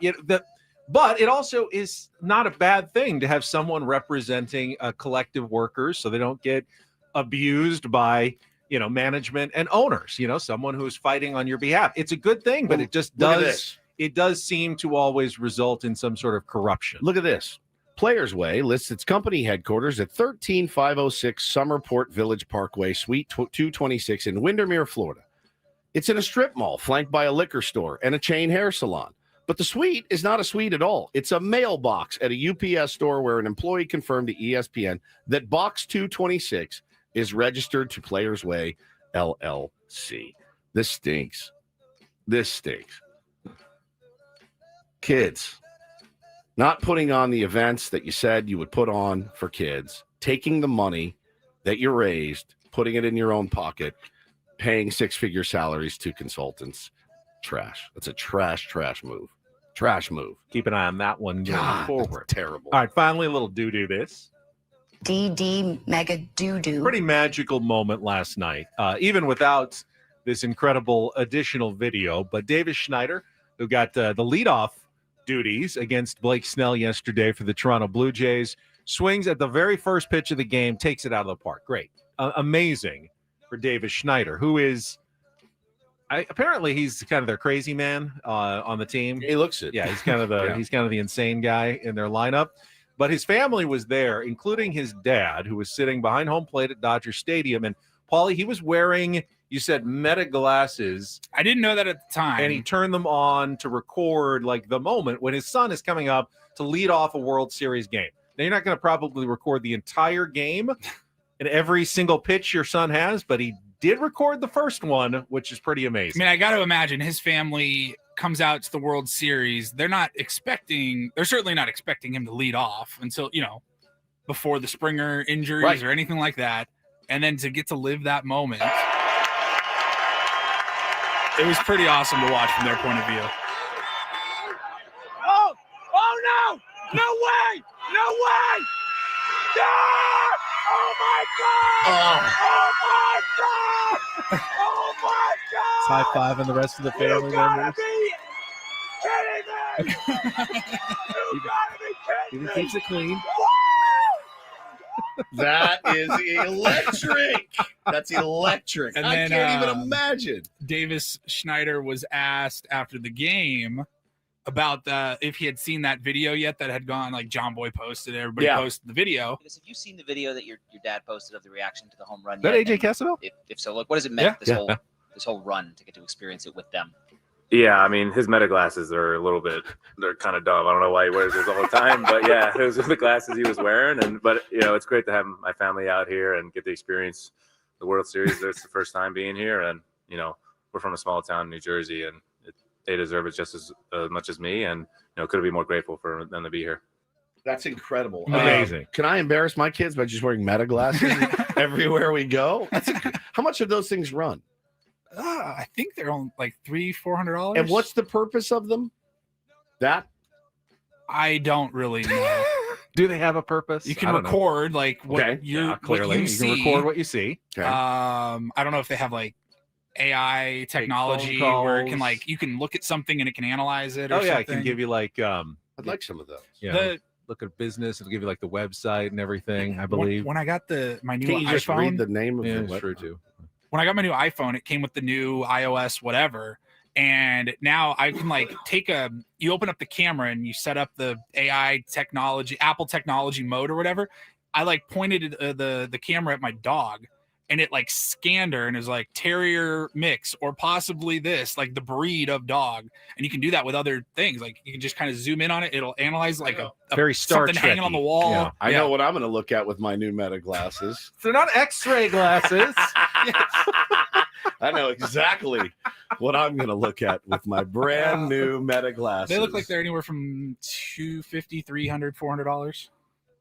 It's not you can bad. get Ray-Ban Meta glasses It's for not a $300. bad price. That'd be cool to wear them to your kid's game, and instead of holding the phone up through the fence, Think about even if you're watch. pitching to your kid, you can if you're wearing the glasses, it can take your point of view. I do it a lot where I hold the phone up and I'm throwing BP and he smokes one back. That's not safe. I know That's what a good kid idea. Woods for his next birthday now. Or Christmas is right around the corner. That's right. Meta glasses. And that is don't and do this for a Thursday. That was Don't Do This with Ben and Woods on 97.3 The Fan. People are saying that they've looked up banal, and they said Banal. They said that it's both is okay. Both. It's one of those. Why would you go with banal when banal is right there for you? Because it's way more comfortable. Banal. We have a managerial hiring, everybody. No, not us. No, I didn't say that. I was trying to. You said we have the royal we. We have in this country in Major League Baseball a managerial hiring. I was trying to do the little tease where I got everyone to come back, and then on the other side, I was going to bait and switch them and tell them it was actually the Washington Nationals. Yeah, who we don't. hired a manager. I like our audience. I don't want to infuriate The Minnesota Twins have also hired a manager. There are fewer jobs remaining at this moment than there were 5 minutes ago. We will give you an update, and we will play a little Throwback Thursday clip for you of Woodsy and Sedano Ford Make It Spooky spot coming up next here on 97.3 The Fan. Gambling problem? Call 1-800-GAMBLER. GEGE 0000466. For a full list of games and rules, play at 7 Mile Casino. Visit 7milecasino.com. Nothing banal or banal about 7 Mile Casino. Exactly it is right. Always interesting every time you sit down at one of their California-style blackjack tables, play a little Texas Hold'em poker, Pai Gow, or Baccarat. You're going to have the time of your life in San Diego's best card room. I got to tell you, I was watching. There's a guy on Instagram that I follow that's a blackjack player, professionally. And I watched maybe 30 minutes of his videos last night. And I went, all right, I got to get over 7 Mile Casino ASAP. I got to sit down. I want to feel the charge of sitting down at a California-style blackjack table. So much fun. And I know when I go there, I can get my Asian pork chop with the spicy slaw that I like. I can get the Kung Pao chicken and so many other food options. The food there is spectacular. We need to get down there ASAP because I got the juice. I want to do it. On a beautiful day like this, enjoy Perfect the day. patio right overlooking San Diego Bay. You can look out toward Coronado, the Silver Strand. It's absolutely gorgeous. And it's so easy to get to. It doesn't require a deep drive into, you know what, fire danger? You don't want to be out in East County right now. It's fair. You want to be near the coast. Hop on the 5 freeway, get off at E. That'll put you right on Bay Boulevard. Within about a quarter of a mile, you're pulling in, parking, and walking into 7 Mile Casino. Check it out today. 7 Mile Casino, just 7 minutes from downtown.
Hey, player, this is all yours. This room with this view. This speakeasy with this cocktail. Hey, could you make that too?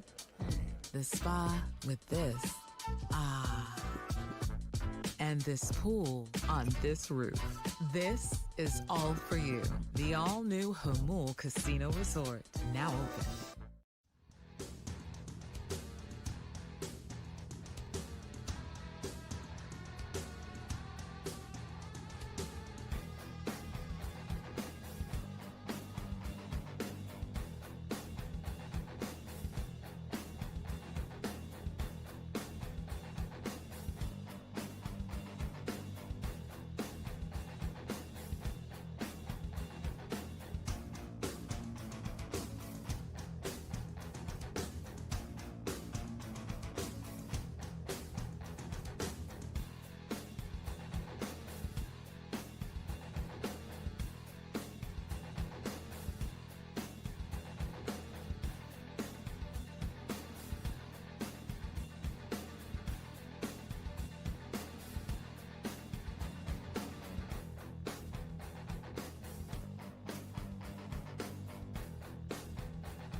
Six of the 9 managerial openings in Major League Baseball have now been filled. Wow. 6 or 7? Six. 6 of the 9 have now been filled. 3 left. This hour on 97.3 The Fan brought to you by Toyota of Poway, voted San Diego's #1 Toyota dealer by USA Today, with APRs as low as 0%. Tons of new Toyotas on the ground. No tricks, only treats during the Trucktober sales event, happening now only at Toyota of Poway or online at toyotaofpoway.com in the heart of San Diego. Last night, it was reported that the Minnesota Twins, going with the retread route with Derek Shelton, former Pirates manager, is becoming the new manager of the Twins. But the new news this morning, the Washington Nationals, according to Jeff Passan, are hiring 33-year-old Blake Butera as their new manager. And if you're wondering who Blake Butera Who is, the fudge is Blake Butera? Blake Butingler is the new manager of the Washington Nationals. He's taking strays in here. And I would think that the Nationals fans are asking that question. So a little Googling found that he doesn't even have a Wikipedia page. He's so very smart, anonymous, but he is he was a manager in the minor league system for the Tampa Bay Rays for 4 years before becoming their director of player development. Had a very short minor league playing career, ended at age 23, and then became a manager at age 25. Wow, man. In the Rays system. Has a insanely good minor league managerial record, whatever that's worth, and was a fast riser in the Rays, who are always considered to be one of the cutting edge organizations when it comes to player development. And the Nationals are taking a real chance on a fairly unknown commodity and a really young guy. Well, And it's funny because he has, what's his record again? Somebody had it. Paulie had it a second ago. It was like 100. What his minor league record? 258 and 144. It was really impressive. Yeah, 258 and 144 over 4 years. Winning in the minor leagues is different, though, than winning in the major leagues. It's not the be-all, end-all of what you're even trying to do in the minors. That's correct. But that's 400 games that he managed, which is way more than Albert Pujols, Nick Hundley, Ruben Niebla. True. Way more. Combined. None of them have managed a single game in the minor leagues or the major leagues. Correct. Albert has a few games in the Dominican. That's about it. That's it. But yeah, no major league experience there. I believe that I saw out of the 6 managers that have been hired, 2 had previous experience and 4 did not. So Skip's got previous experience. Shelton's got previous experience. The rest of them do not. The other hirings so far, Orioles Craig Albernaz, Giants Tony Vitello, Angels Kurt Suzuki, and of course the Rangers Skip Schumacher. Leaves the Braves, Rockies, and Padres as the 3 jobs that remain vacant. I really don't want to think of myself as an ageist in any way, old or young. I certainly would have some reservations, though. A 33-year-old as manager of a team. Why? Because, some of the players, I know the Nationals are a young team. They're going to sign. He's going to have players who are older than he is. What about Vitello? How he's old young, is he? too. He's 35? No, he's not. 40s, He is not in his 40s. He looks like he's in his 30s. He's Tony Vitello, I think, years is 43. No, is he? He is 47.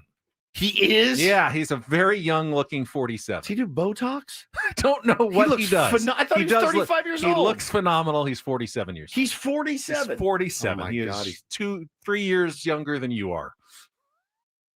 This whole, like somebody just said, young manager won't have control of this team. That's not necessarily true. This bit, though, it's just we build this. But there is life experience you gain. Yeah, you know. the dude is written. He rode the buses. Like he was on the. He managed minor league games. He managed 400 minor league games. That's experience. That's more experience than any guy that we're interviewing. Way more. What did he do when one of his minor league seasons really went down the tubes and things weren't going well? We don't know. He's had nothing but success. You just have to live a little sometimes, both the good and the bad, to gain enough experience for certain jobs. Yeah. I just, again, now, Sean McVay was what, 32? Yeah, dude. When he was hired by the Rams? Yep. It was turned out to be an outstanding hire. So I can't say that they're wrong in hiring a 33-year-old. Does it always work? No. Does it sometimes work? Sure.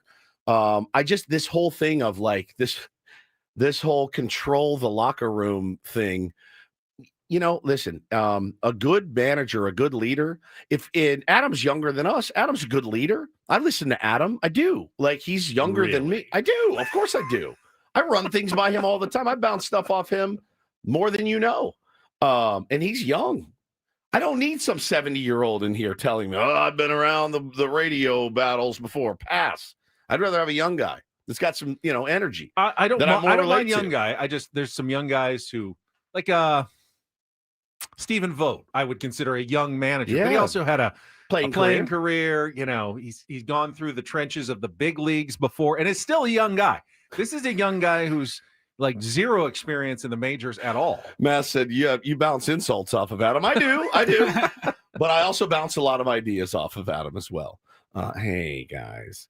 No, I just, there's just, I think this myth of the manager comes in to control a locker room. Like, not every locker room needs to be controlled either, by the way. That's the thing, too, is I think that there's something to be said about relating. Isn't there something to be said about like, oh man, I went through the crappy minors that you did, and I know what it's like to play 150 games in the minor. I think there's something. He doesn't know what it's like to struggle over 162 at a big league level season. No, he doesn't. He doesn't. And he may be the right choice. I kind of like that hire. It's insulting of all of us. It is. I say us and fans to assume that a locker room is just trying to get out of control. These are all professional players. Professional athletes. Professional athletes. Most locker rooms don't really need that much control. Correct. You'd be surprised how little control. Mike Schilt didn't do that much controlling of his locker room. No. He told his players, take care of it. Yep. You know what? It's your job. It's your locker room. Take care of it. Correct. Didn't like to stick his nose in there very much. So I don't know. I think that hire makes more sense to me than Tony Vitello. Does that make sense? Yeah, no, I can see that. It makes way more sense. He's at least a professional as opposed to a college coach. Correct. We need to check traffic on the other side. A little TBT, Throwback Thursday from Woodsy's Spooky Spadano spot next on the Fan. From the 855 Get Ross Traffic Center, protecting San Diego after accidents or injury, here's Kelly Danick. Traffic is brought to you by Toyota Poway, voted San Diego's #1 Toyota dealer by USA Today. Couple things to mention here, guys. New crash on northbound 5 right before H Street. You got the 2 right lanes blocked on that one. Also, westbound 8 at Lake Murray. Accident has been moved over to the right shoulder. We're now getting reports of vehicle fire. Make that a pickup truck fire northbound 5 before Delmar Heights Road. It's over to the right shoulder. Toyota Poway has been voted San Diego's #1 Toyota dealer by USA Today with APRs as low as 0% and tons of new Toyotas on the ground. No tricks, only treats during the Trucktober sales event happening now only at Toyota Poway or online at toyotaofpoway.com in the heart of San Diego. I'm Kelly Danick with Ben and Wood, San Diego's #1 sports station, 97.3 The Fan. Well, as it turns out, we're about to run out of time for the top of the hour here, Ben. I'd like to give it its full context. All right, we can hold TBT Throwback Thursday for a couple of minutes here. Catherine said, wondered if Blake Butera was related to the ex-Royals catcher. Yeah, we looked. Drew Butera from the 2015 World Series, but he's not. Drew Butera is 9 years older than Blake and doesn't appear to be related. I couldn't, again, no Wikipedia page. I was having trouble finding any information at all about Blake Butera during the break, the new manager of the Washington Nationals. Were you? I was surprised by the Derek Shelton to the Twins move. A little bit. I was. I saw a lot of Twins fans that were like, it's not an exciting hire. It definitely doesn't blow your hair back. Let me look at you real quick. No, you're not excited by it. I can tell already just by looking at you. I think if you're a Twins fan, it was a bit of a collective groan. Now, he could be, what did he have to work with in Pittsburgh? He had Paul Skeens and just for a limited time. But other than that, what are you really working with there? Not that the Twins have that much more, but I think they're a better Seems team. like Derek Shelton's decent guy, solid manager, solid dude. Yeah, but so did Rocco Baldelli though. You had a solid manager already. You're replacing him with what seems like solid manager, but I wonder if Rocco's getting other looks from places because so. they're running out of. He's running out of gigs. Maybe here. he's one of those guys who wants to do the old. Let's do a year in a bench front coach office or something, and then slide. That seemed like Skip Schumacher. That seems to be the way now. Like, hey, I was a decent manager. Let me go into a front office, be the next manager in waiting somewhere. Yeah, maybe Real Rocco quick, will go that route. With 3 teams remaining that need managers, do you think there's much, if any, overlap between the 3 teams and candidates? Not really. I feel that there's not either. I don't think know so. why. I don't know why everyone has their. Are the Braves calling Nick Hundley? Maybe Braves and Padres. Rockies probably have their own set of candidates. Can't wait to see it. It'd be surprising. All right, Throwback Thursday. We'll reset everything. 2 hours left. Ben and Woods coming up next on San Diego's #1 sports station, 97.3 The Fan.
Halfway home on a Thursday. Ben and Woods, 97.3 The Fan. Today's show flying by, which I love, having a great time. Ben and Woods off-season content is just a blast. And I mentioned earlier in the show, so many people in the last 3 days were like, I don't listen to you guys after baseball season. I said, you're missing out. Well, you really are. And they say, I don't really like the NFL or NBA and stuff. I go, well, great. We're in the right place. We barely talk about it, ever.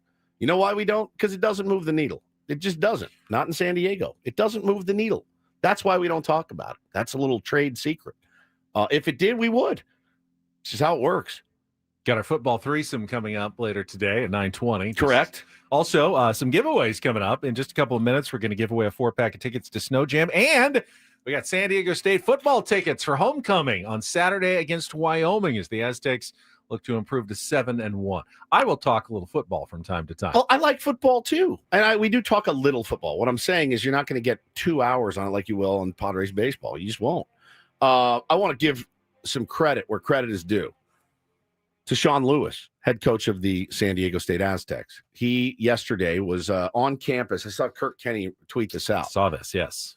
He was sitting in a dunk tank, and he was letting people dunk him for charity. And they're just pounding it. Like he's just up, down. And Kirk said that every kid that came up, he's like, you coming to the game? You coming to the game? The game is Saturday. You coming to the game? You coming to the game? And somebody tweeted under it, and it reminded me of the stories Paulie told, and you told as well, Ben, when Steve Fisher got here. And the dude was like walking around campus hustling to try to get people into 100%. the stadium. And I respect that immensely. I was a part of the San Diego Seals. Getting people to your event is very difficult to do. I've been a part of a bunch of radio stations where you have a concert and it's not selling well. And you take it to the streets and you hand out tickets and you want asses in the seats. And it's very difficult to do. And I feel terrible for him that he has to do that with the way that this team is playing right now. But such is the nature of the beast. I will point out that as great as Steve Fisher was in doing that and handing out tickets and promoting his program, what actually brought people to Viejas Arena, Paul? Winning. That is what will bring people to Snapdragon Stadium. And now Future stars at the next level. And now, he's starting to win. He's 6-1. I don't think he said on Monday when I was there at their news conference, he said, looking forward to a sellout crowd. And I asked Jamie, who's the SID, is that actual or aspirational? He goes, and kind of aspirational. They're not sold out. They're not close to sold out, but I think it will be a better crowd.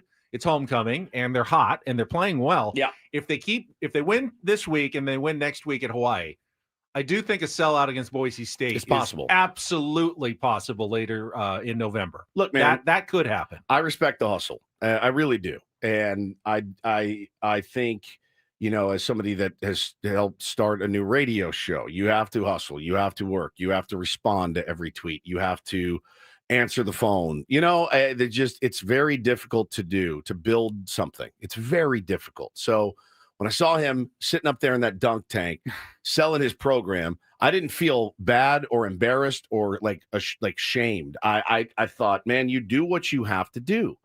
And I thought that I really respect that about him, that he not only wants his football team to be great, but he's out there busting his ass to make sure that people come watch his team play. And that means a lot. And I know it means a lot to the players.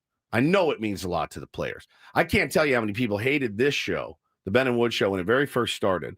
And they would DM me mean stuff, and I would write them back. And then they would always say, oh, I just appreciated the conversation. I'm going to give you guys another shot.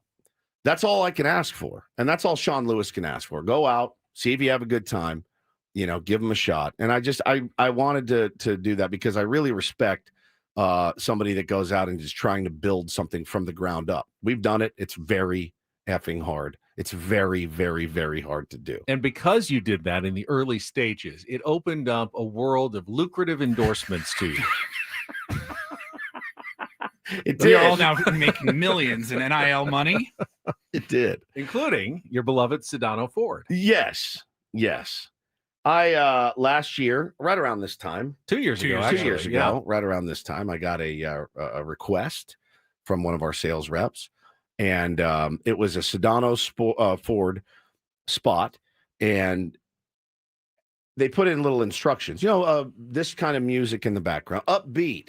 He always likes to say vim and vigor. Give me a lot of vim and vigor at every one that he sends. So every spot of mine has to be filled with vim and vigor. This one was a little bit different because this one said, make it spooky. And I read it and I went, what does that mean? Make it spooky. Do you want me to do a spooky voice? Do you want Paulie to add? Does spooky really sell cars? Right. I need a new Ford. Yeah, but that one didn't sound very spooky. I'm going to go somewhere else. I just don't know. If you're making a major purchase, I mean, how often do you buy? Major, yeah, every at the 5 most, years. every 2 or 3 years Right. at most. Most. How much is a spooky radio spot Gonna sell really you? going to convince you that this is the right truck for you? Now, again, the what makes a commercial great, in my opinion, and I think opinion of people out there listening, is something that you can remember. Like I will always know the Bill Howe number because my kids say Wiener Howe. Sorry, Bill. That's a great spot because now my children, when they get older and they need Bill Howe, they'll remember, I'm calling 1-800 Bill Howe because Wiener Howe. And if they say it every time the commercial comes on. We know how. Well, they say Wiener Howe, We and that know makes how. that's sticky in my mind. So a good commercial is sticky. So I understand, like, hey, let's try to do things a little different from time to time, which I have no problem with. In fact, I love that.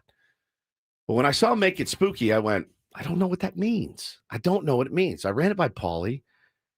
Said put out your own spin on it. It did. It said out your own spin on it. He meant to say put, but it said out your own spin on it and make it spooky.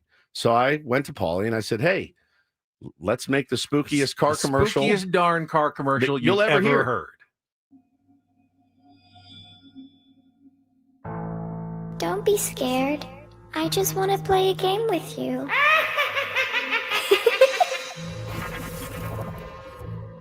Hello, my pretties. It's Woodsy here. Don't miss the Halloween spectacular from my friends at Sedano Ford this Saturday, October 28th, from noon to 2. Sedano Ford. I'll be there with the 97.3 The Fan Street Team. Behind you. Along with many other local radio and TV stations, giving out prizes, concert and amusement park tickets. I am right behind you. And of course, tons and tons of candy. Bring the family. Don't miss the spooktacular celebration at Sedano Ford in La Mesa from noon to 2. Sedano Ford. This Saturday, October 28th. I'll see you there.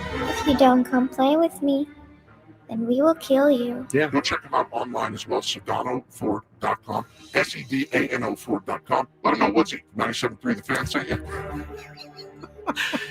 If you don't come, I will kill you, is my favorite part. Then we will kill Where did you. you get that voice? Where is that from? That I don't even remember. If you don't come, we will kill you.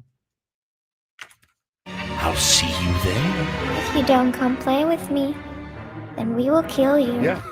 Very direct. Yeah, Not direct. subtle. Not subtle at all. Usually it's more of an implied. Yeah, implied Direct. implied fear, but this one Yeah, is if you don't it's- come it's play right with on. us, we will kill you. It's right direct over the top. That should be their new motto. Come buy a Ford from us or we will kill you. I sign me up. I'm in. All right. I know my where next- I'm buying a car. I know exactly where I'm buying a car because I don't want to die.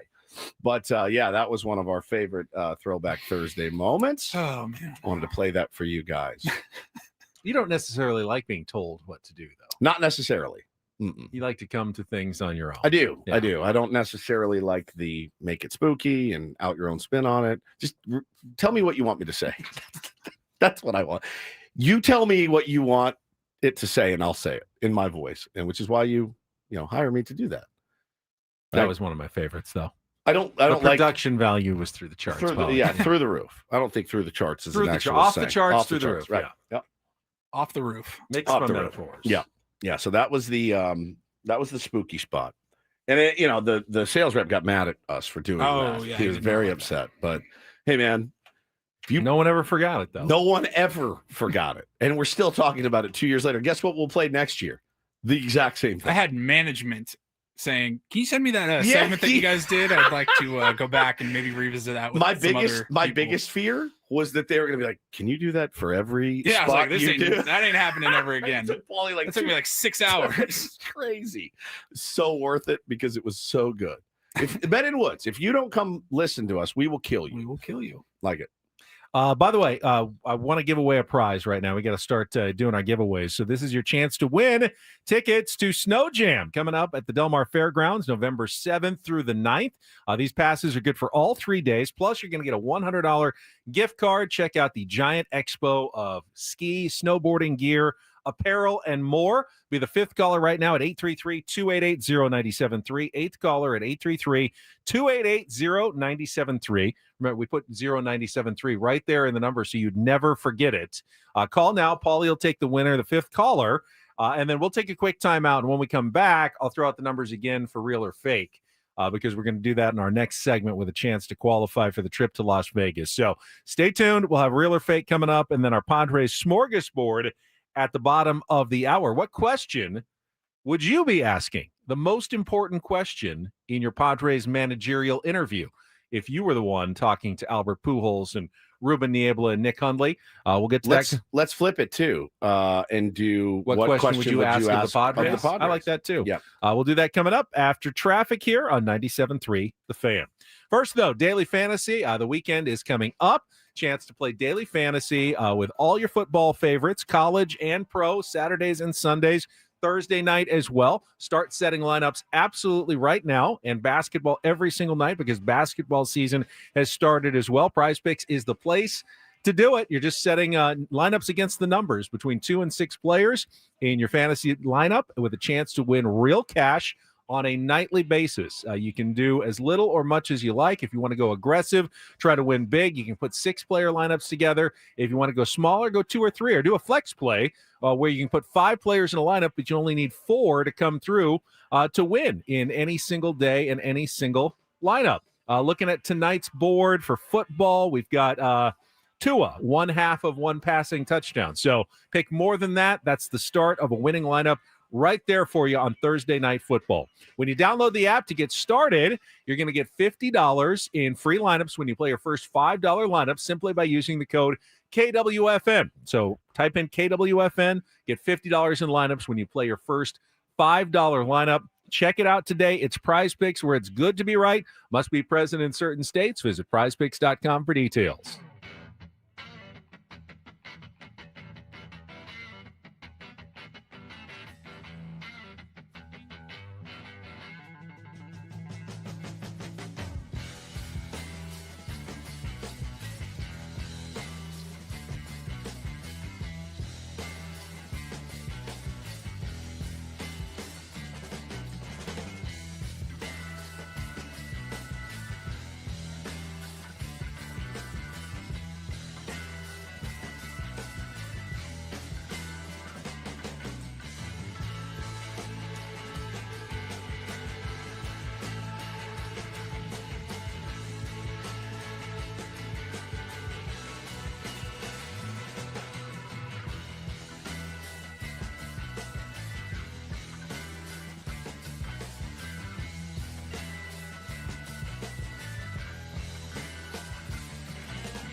player, this is all yours.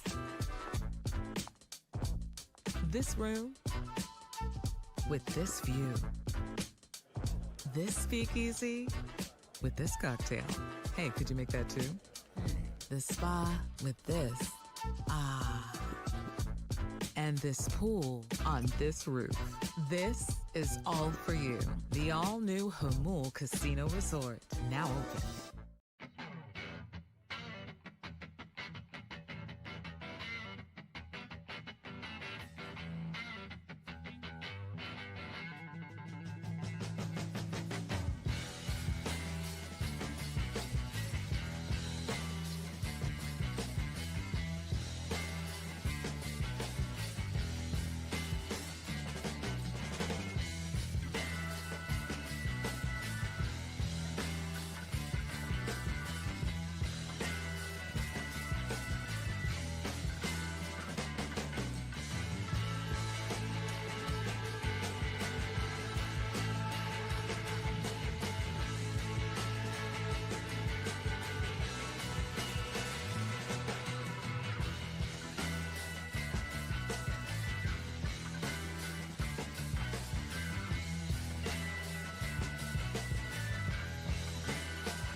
Congratulations to Chris, who just won the tickets to Snow Jam. That opens up the phone lines, though, so our game of Real or Fake on a Throwback Thursday is coming up momentarily. If you want to call in now, 833-288-0973, 833-288-0973, chance to qualify for our grand prize trip to Las Vegas coming up next month. We got a drawing just in a couple of weeks here. Actually, it should be, this is the last week of the month. We're done with October. Yeah, October's done. Is it fast or slow month for you? Fast. Very fast. Kind of. Does it feel like the Padres were just eliminated from the playoffs? Oh, no, it's past. That was early October. Enough time has passed. In a sense, it's been a long time. I know Jesse Agler wrote in his, threw out a newsletter earlier this week. Oh, did he? I missed that. Yeah, he said it felt like, God, it feels like it was months ago that the Padres season ended. But it was actually still this month. It was October 2nd, I believe, that the Padres played their final game against the Cubs. It feels like it was a long time ago. Same month. Galaxy far, far away. Yeah. Yeah. All right, Paulie's finding a contestant for us coming up. Why we have did you say this Real or Fake is going to annoy me? Because I know it will. Oh. Okay. Can't be any worse than the recent one. I know certain things that you just don't like very much. All right. And today's Real or Fake is based on one of those things. I can't wait. That you don't like very much. Can't wait. We got our Padres smorgasbord coming up at the bottom of the hour. Final hour. We got a football threesome and a roundel report for you. And we're going to give away some tickets to San Diego State football this weekend. So that's all coming up. But we got a contestant on the line. Paulie says, ready to go. Thumbs up. Let's play a little Real or Fake. Some are here for the compelling sports talk with Ben and Woods.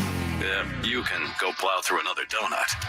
It's time for Real or Fake on 97.3 The Fan. Tell the people what they'll win today. Real or Fake brought to you by Bay Alarm, security and fire alarms for every business. We got you and we got Ali. Ali, are you there? Double clicked. Ali, are you there? I'm here. I'm ready. All right.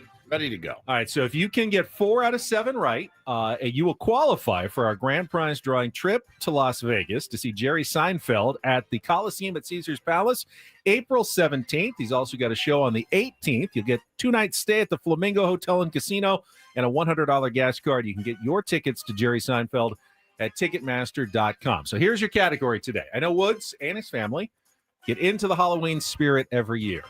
But there's one thing I know he can't stand about spooky season. Bobby Pickett's 1962 novelty hit, The Monster Mash. Today on Real or Fake, I will give you some lyrics. You tell me if they are a real part of the song or fake lyrics I have thrown in to fool you. Ali, do you know the song? Yes, I do. He knows the song. All right. You ready to play? My kids love it. All right. Ready to play? I will throw out a lyric. You just have to tell me if it's real or fake. Round 1. Out from his coffin, Drax's voice did ring. Seems he was troubled by just one thing. Real or fake, Ali? You know what, Ben? I'm going to have to go real on that. Out from his coffin, Drax's voice did ring. Seemed he was troubled by just one thing. Correct. Real. That is real. Wow. I did not know that. All right, here we go. Round number 2. The scene was rockin', all were digging the sounds. Igor on chains, backed by his baying hounds. Real or fake, Ali? Oh, man. I'm pretty sure I know this one. I'm going to go real. Gonna go real again. The scene was rocking, all were digging the sounds. Igor on chains, backed by his baying hounds. Correct. We are on fire right now. All right, round number 3. He really knows this. From my laboratory in the castle east to the master bedroom where the vampires feast. Real or fake, Ali? I'm going to phone a friend on this one. What do you think? This is probably the worst phone a friend you've ever gotten. Man, he's already done 2 real. I'm going to say fake. He's going fake. I'm going fake. Ali, what do you think? What do you think? Everyone in the chat. I'm sorry with you. I have to go against you here. I'm going to go real. Okay. Really? Everyone in the chat says fake too. I don't know. From my laboratory, it's real. Oh my God. To the master bedroom where the vampires feast. All right, we are 1 away from a victory. This is an easy game. Here we go. Round number 4.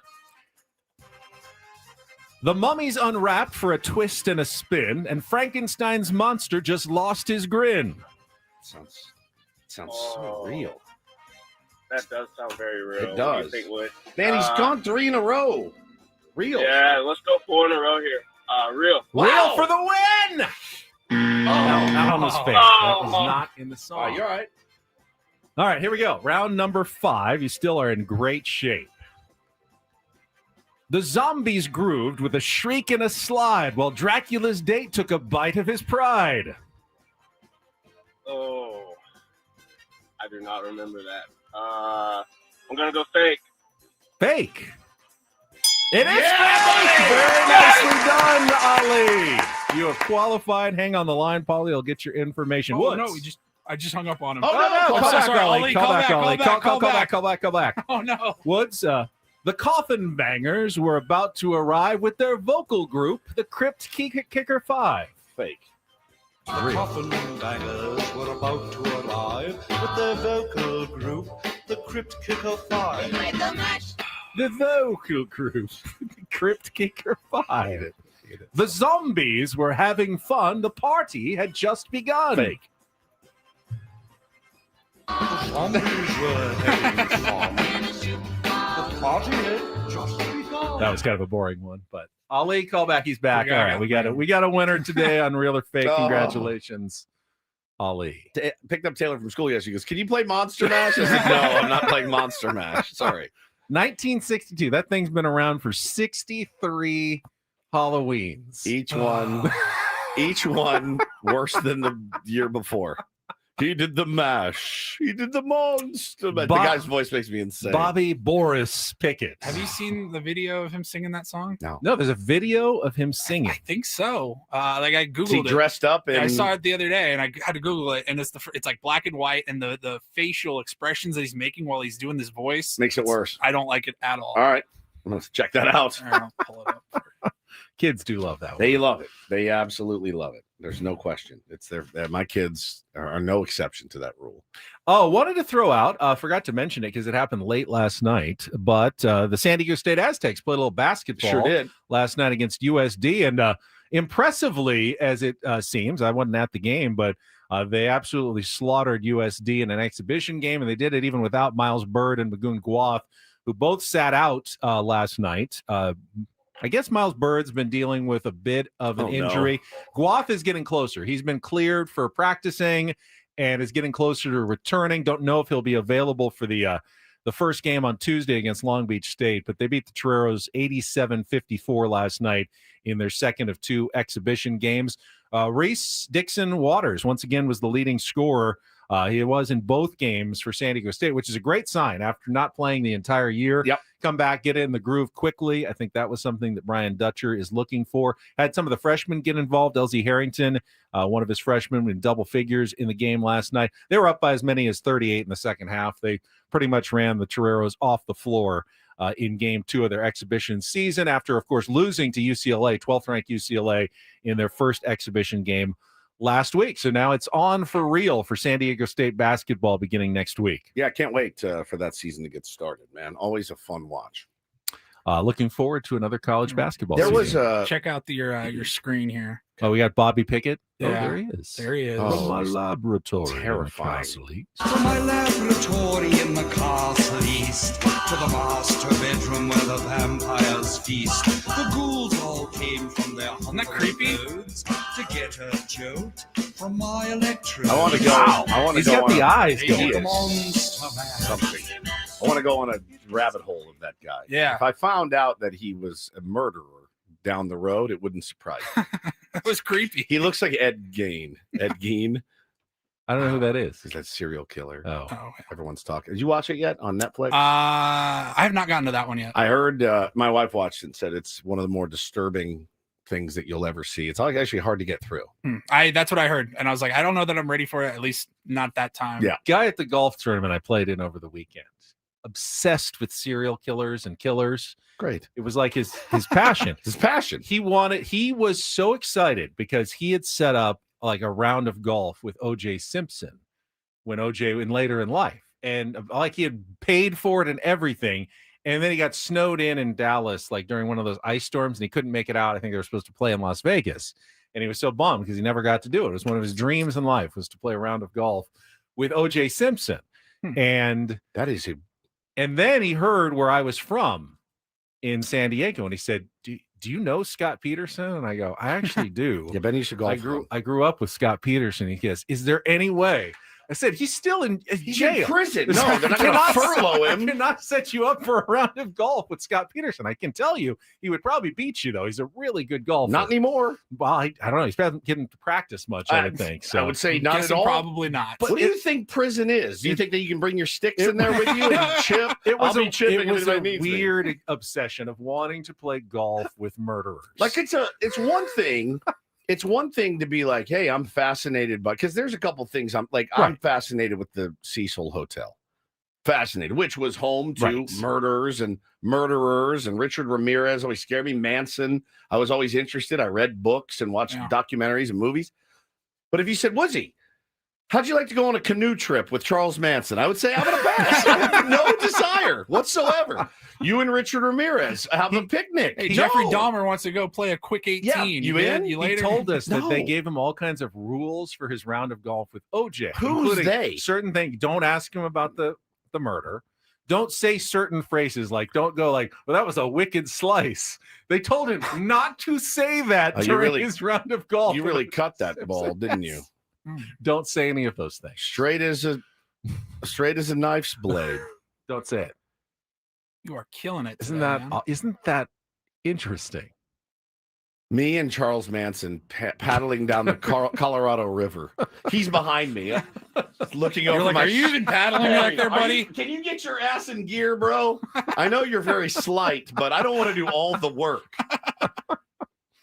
I don't understand it. I get it. I get the obsession with and the fascination with people that have done that. And I think everybody is. My wife, I mean, when I get murdered by her, Just go to her watch history. It's all she watches. But she doesn't want to meet them. No, not to my knowledge. She doesn't. She don't. As far as I know, she doesn't write letters to any serial killers. One of those like the women who write. Yeah, well, there's women that marry these guys. Yeah. Like, never meet them in person. They get married. Yeah, never like, meet your remotely. heroes. They say. I can't believe this, Ben. Why did you wait till Thursday to tell us? Just this? remembered. That's insane. That's kind of crazy. Is there any, when he looked at you and said, "Is there any way?" What did he want? He really wanted some sort of like hookup with Scott Peterson to call the prison bureau and set a visitation. I know. He was unbelievable. He was fascinated. That's fascinating. All right, we will take time out when we come back. The Padres smorgasbord. Our interview questions, both from the Padres and from the interviewee to the Padres, coming up next here on 97.3 The Fan. Man, after a 9.5-hour interview, the thing that I would make sure that I took with me was my big jug of Eco Water. I'm not getting through it without my Eco Water. I can't get through this show without piling down 2 gallons of Eco Water every single day. And it's not just because we have the system in our home. We have it's the best tasting water I've ever had.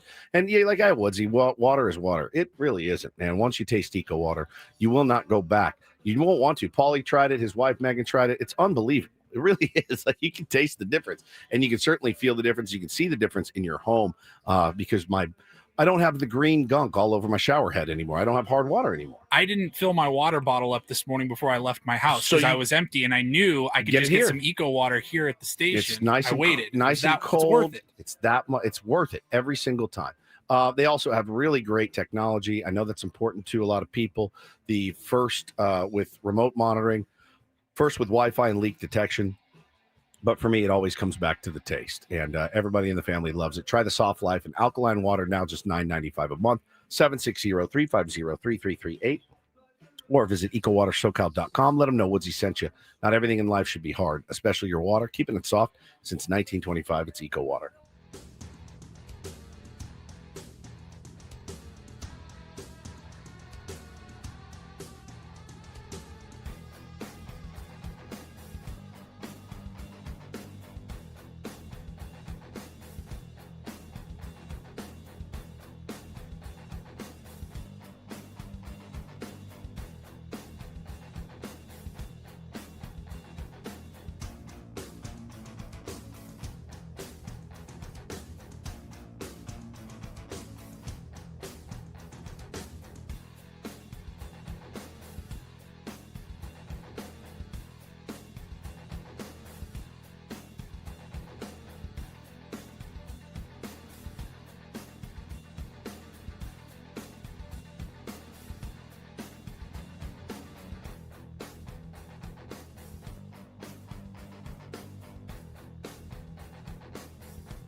Hey, player, this is all yours. This room with this view. This speakeasy with this cocktail. Hey, could you make that too? This spa with this. Ah. And this pool on this roof. This is all for you. The all-new Humul Casino Resort, now open.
Talking about Halloween tomorrow in the studio. Once again, I don't know what I'm going to be for Halloween. No, you do not. Woods and Paul have a plan, though. Yeah, which is interesting to me. And you accused me. Well, you didn't accuse I me didn't because you accuse. corrected me. You said part of it is that you're just lazy and don't want to come up with your own He didn't say costume. it quite like that. I didn't say no. I said laziness. No. You said the word lazy. I You did. You did. But I corrected myself. I know. I said what I said exactly was, I love that you have so much trust, but also part of your trust stems from laziness. But I didn't mean laziness like you don't work hard, but it's like, I'm not going to go to the trouble of putting on a costume. And Paulie and I are like, fine, we know that. We'll get your costume. But you trust us to not have you in some, Borat Speedo in here, which we could if we wanted to, and you would have to do it. But we're not going to do that. I realize that. Yours is actually, Paulie's going to look sick. Mine's going to be funny, and Ben's going to look cool. Yeah. Yeah. Paulie's is going to be really cool. Mine's going to be funny, and Ben's is going to be. We just know we would gladly be your costume. I I'm would have not no worried. problem I'm not dressing up worried. as your costume. I trust you guys. I really Oh, do. in a heartbeat. I trust if you we didn't guys. already have something. Yeah. In a heartbeat. I just know I could spend weeks trying to come up with the perfect costume. I won't. So Right. I You like defer- efficiency. Yes, you do. And you guys are better at that sort of stuff than I am. Also, So yeah, I leave it to you, the masters. As Manny said, that Borat Speedo wouldn't be able to hold what you're throwing. Oh, so no. we'd have to get something bigger. So that was also we took that into consideration. This hour on 97 through the You need fan like a brought to you by parachute to hold that thing up. Yeah, 100%. Toyota of Poway. Toyota of Poway voted San Diego's #1 Toyota dealer by USA Today with APRs as low as 0%. Tons of new Toyotas on the ground. No tricks, only treats during the Trucktober sales There event you happening go. now. Only trying to make it spooky. There you go. Only at Toyota of Poway or online at toyotaofpoway.com. We will kill you. In the heart of San Diego. All right, let's check traffic and then our Padres smorgasbord. Interview questions, both from the Padres and from the interviewees. What we think is the most important things to settle before you make the hire. Coming up next year on 97.3 The Fan. From the 855 Get Ross Traffic Center, protecting San Diego after accidents or injury, here's Kelly Danick. Traffic is brought to you by Toyota of Poway, voted San Diego's #1 Toyota dealer by USA Today. Well, westbound 8 clearing an accident just before Fletcher Parkway, but we got this other crash up ahead before the 805. Looks like one vehicle over the right shoulder, one vehicle possibly in middle lanes. Some good news out of the South Bay. Northbound 5 cleared up an accident right before H Street. Stalled big rig being moved out of the slow lane in the North County West 78 right before the 5. Toyota of Poway has been voted San Diego's #1 Toyota dealer by USA Today with APRs as low as 0% and tons of new Toyotas on the ground. No tricks, only treats during the Trucktober sales event happening now only at Toyota of Poway or online at toyotaofpoway.com in the heart of San Diego. I'm Kelly Danek with Ben and Woods, San Diego's #1 sports station, 97.3 The Fan. Padres smorgasbord. All right, never mind. Yeah. Call it something else. All right, today's question for the Padres smorgasbord. If you were conducting interviews for the next Padres manager, and they were going to take anywhere between 5 minutes and 9.5 hours, what would be the most important question you think you'd like to have answered? And as Woods just threw in a few minutes ago, and I think is a great idea, if you were getting interviewed, but they always say, hey, do you have any questions for us? Let's start there. Okay, you want to start there? I do. Because I do. That's the easiest question I think I've ever heard. What's going on over here, guys? My first question is, hey, does the length of this contract, like what has happened here in the last, 2 hires, I'll say. I think... Yeah, explain why you don't feel like any of your previous managers were the right fit for you. That's how I would phrase it. No. Explain why your last 2 managers didn't feel like they were the right fit for you. You felt like they were both the right fit. You hired both of them. So I think that would be something I'd start. I'd be like, look, I need to know what I'm looking down the barrel of here. I already know that it's going to be a really incredibly long, difficult season with many ups and downs. I'm going to put myself in Albert Pujols' body. I've done this.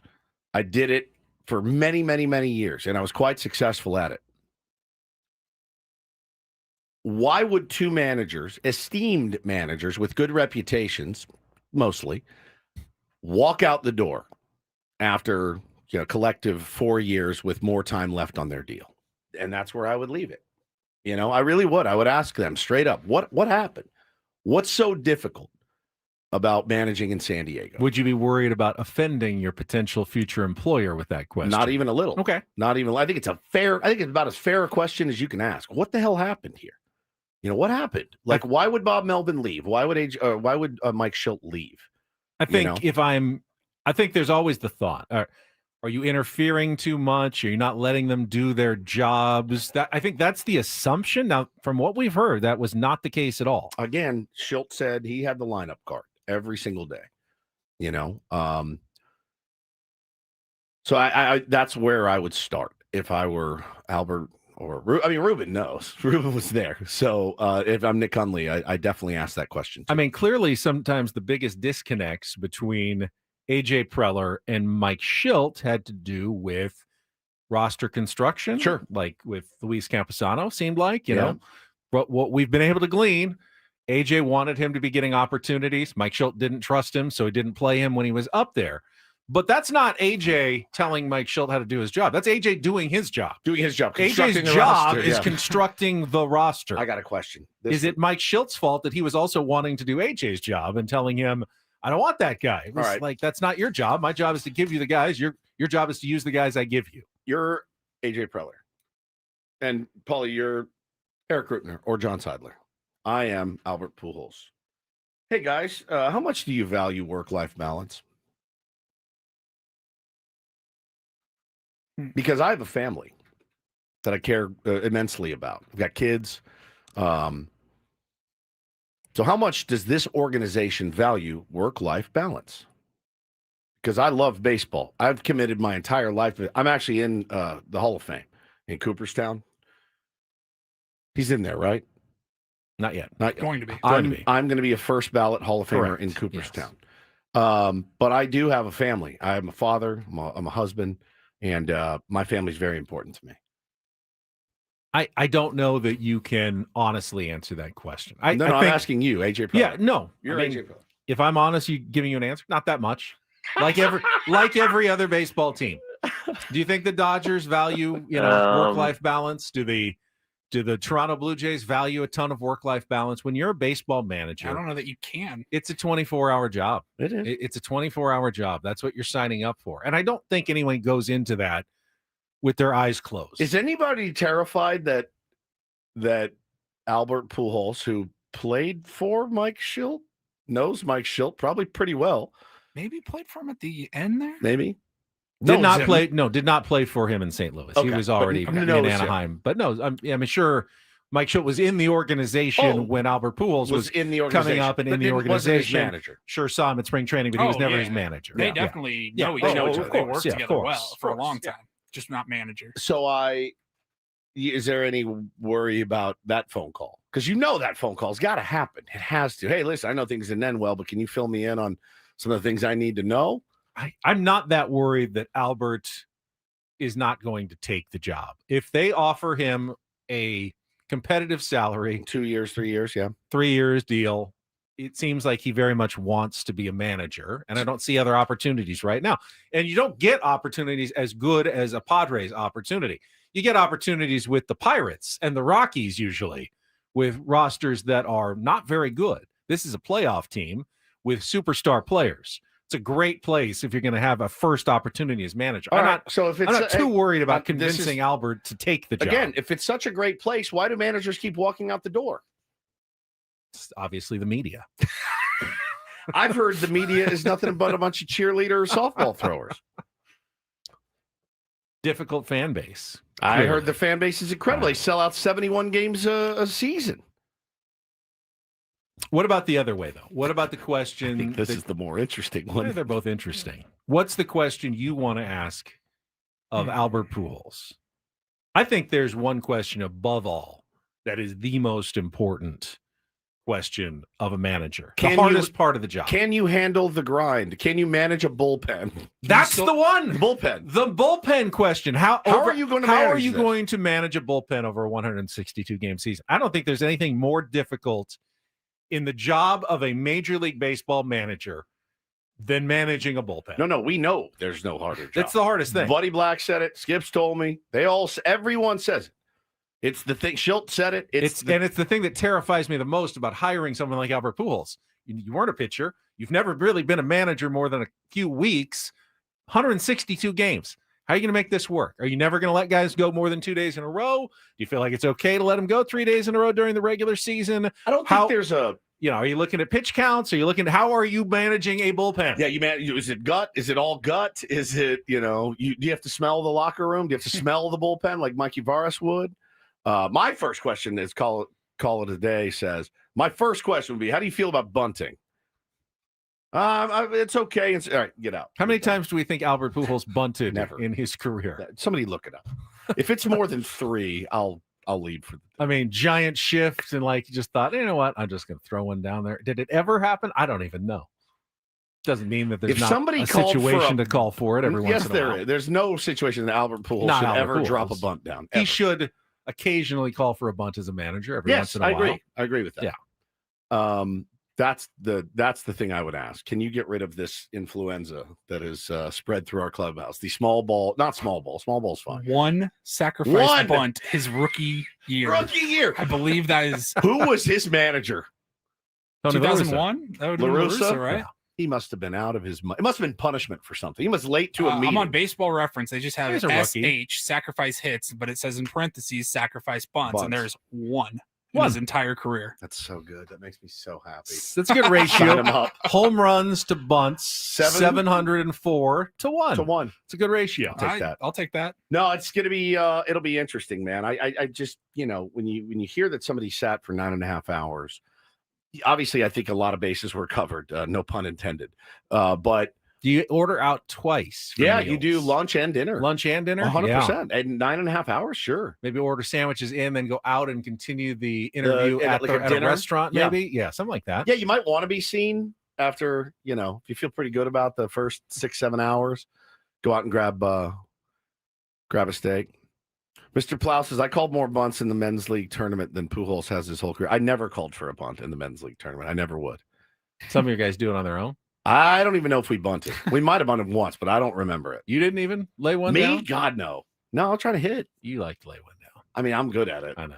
But even I've given it up. You know how scared I am of laying one down on a Sunday and some guy calling me out for it? I would think so. Right? So I got the guy who tells everyone not to bunt. Correct. And he's up there laying one down. Yeah, but he's 50 years old. He's not a great hitter. This is why I have always said it.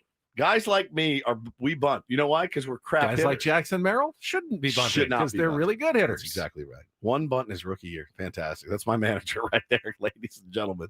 Yeah, I'm really interested to hear what more information about manager interviews. It's just fascinating. That to me is the one area where, I mean, Albert's a smart guy. He's seen bullpens be managed, but no experience whatsoever doing it. Well, that's you lean on Ruben. You feel like you lean on Fritzy, you lean on Ruben. Yeah, you're gonna have to. All right, let's take time out. Top of the hour when we come back. Football threesome at 9:20. First, though, Paulie with some headlines in the Roundel Report, including the latest on the LSU coaching search. Oh, this is wild. Yeah. Oh, yeah. Getting weird. Coming up next on San Diego's #1 sports station, 97.3 The Fan.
Final hour of Ben and Woods. All guests on Ben and Woods appear on the David P. Shapiro fan hotline. David P. Shapiro, criminal defense attorneys helping good people regain control of their future when charged with a crime since 2010.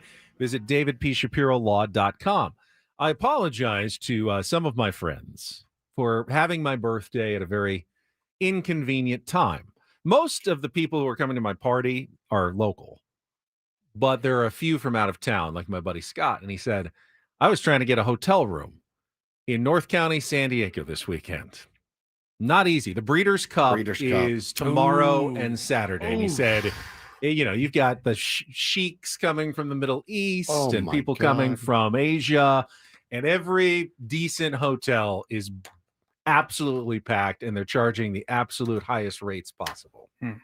So sorry to inconvenience everybody. And because of Breeders' Cup weekend. Wanted to let the tier ones know they're more than welcome to come to Ben's birthday party. The address is just have it open. Yeah, I don't think my parents really like that idea. Could you imagine? By the way, a lot of famous horses in town. I know Woods, you can't tell them apart. You think they all look alike.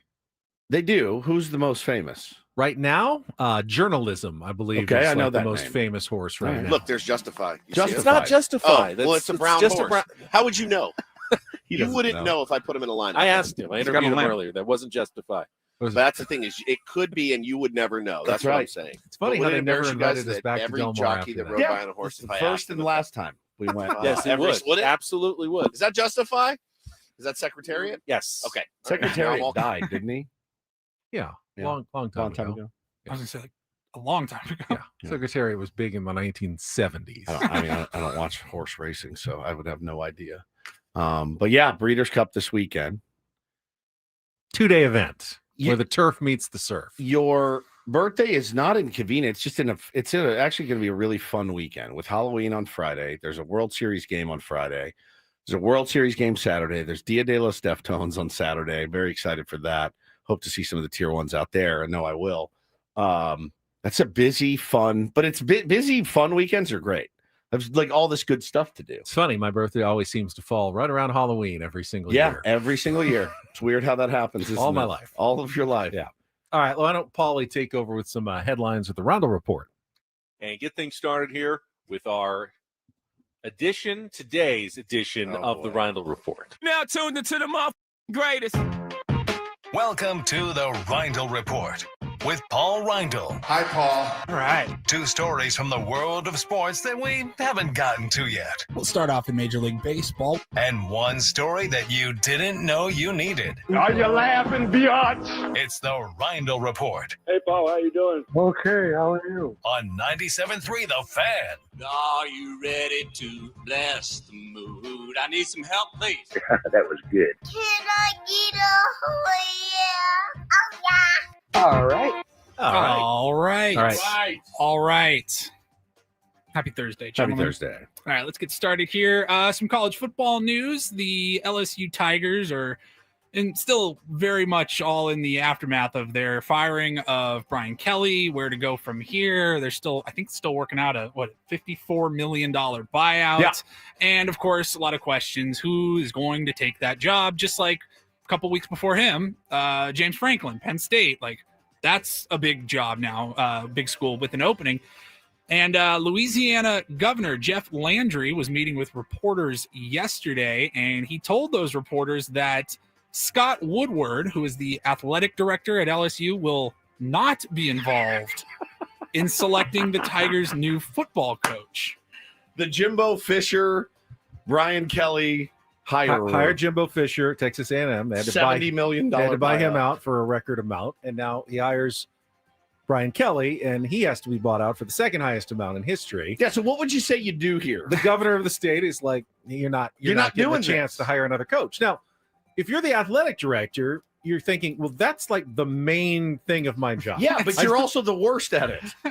Yeah, also true. But he's still got a job. So I will let you continue to be athletic director. We're just not going to let you do the most important part of your job. Because you're terrible Woods, at it. you're going to remain as a co-host on Ben and Woods. I We're can't just not talk. going to let you talk on the radio. That's as anymore. Sounds good to me, actually. I'll That's sit as in here. close to being fired as you can possibly get. Just taking away like your Now, number one What does responsibility. the governor? I know it's a state school.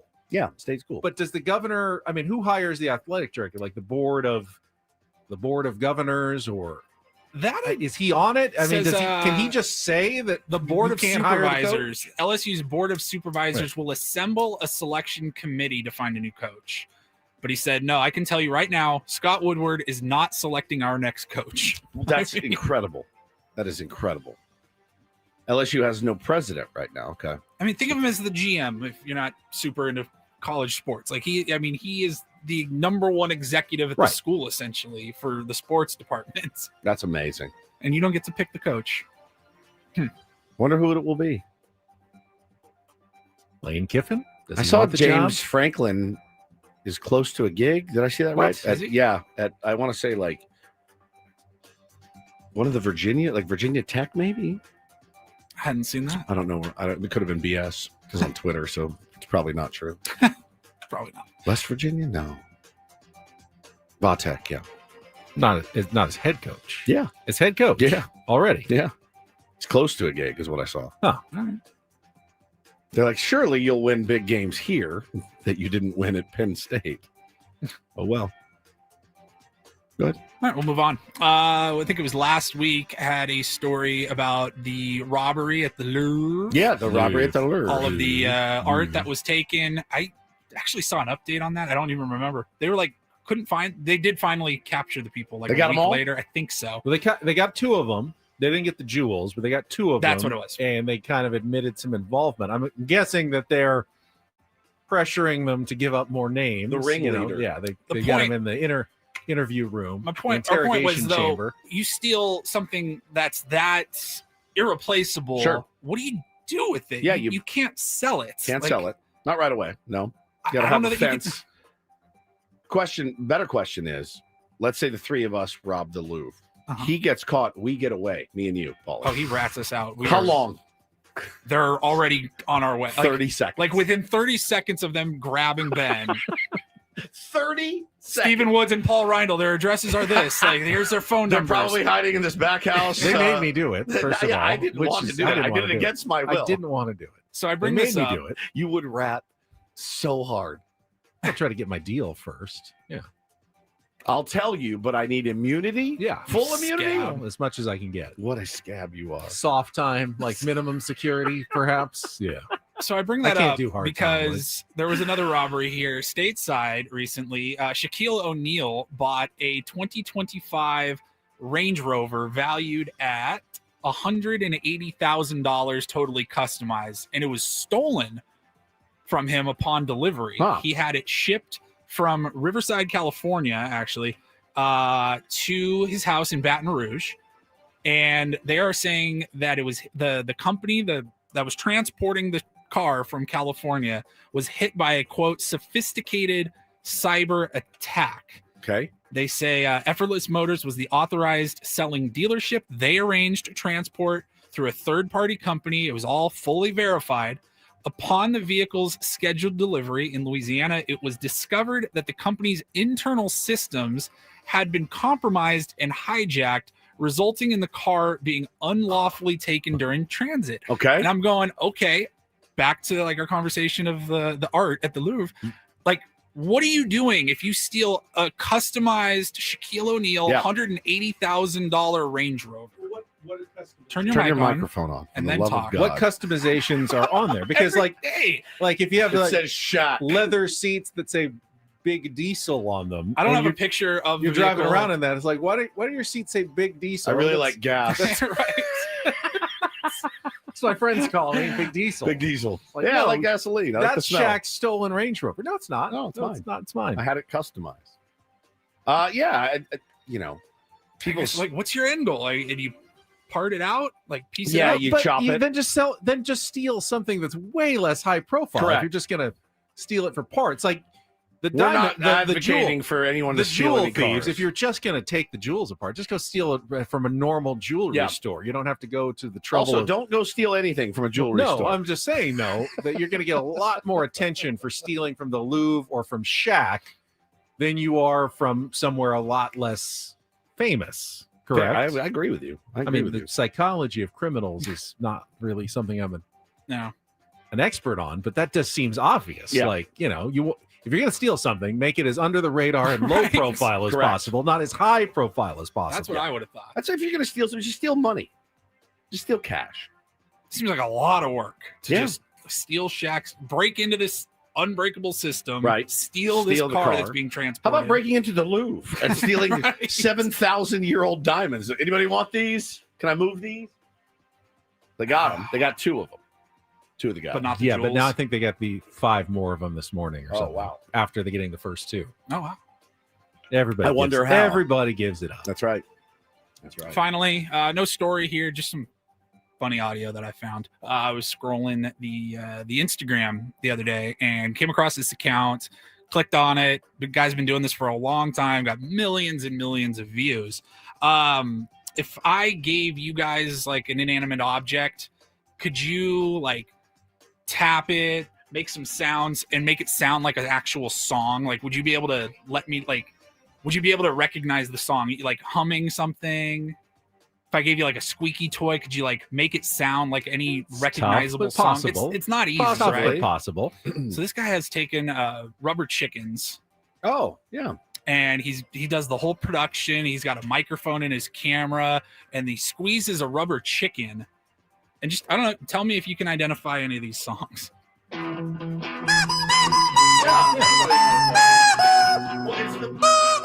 It's the That's background obvious. music that makes it so easy. That one was obvious. It's the riff. I don't want to lose your love tonight. Yeah, it's the outfield. outfield. Yeah. Have you ever seen the rain? Please Creedence Yeah. Clearwater Revival. Yeah. I think that's the whole point, is how easily I'd be identifiable. better at 2-second songs than I thought here. But no, it's Paulie. They're playing the music behind it. It's like He's still squeaking the chicken. chicken. He's good at. welcome to the jungle. Obviously. Yeah. Look at Please don't. this. See, I Put water in it. I can't stand the noise. Not the bird whistle. Yeah, I got the bird Don't whistle. you can't play it dry. You can't play it dry. You need to put water in it. I'm gonna lube it up a little bit. Yeah, that was Oh, you just horrifying. spilled water everywhere. Better. All right. All right, Welcome to the jungle. No.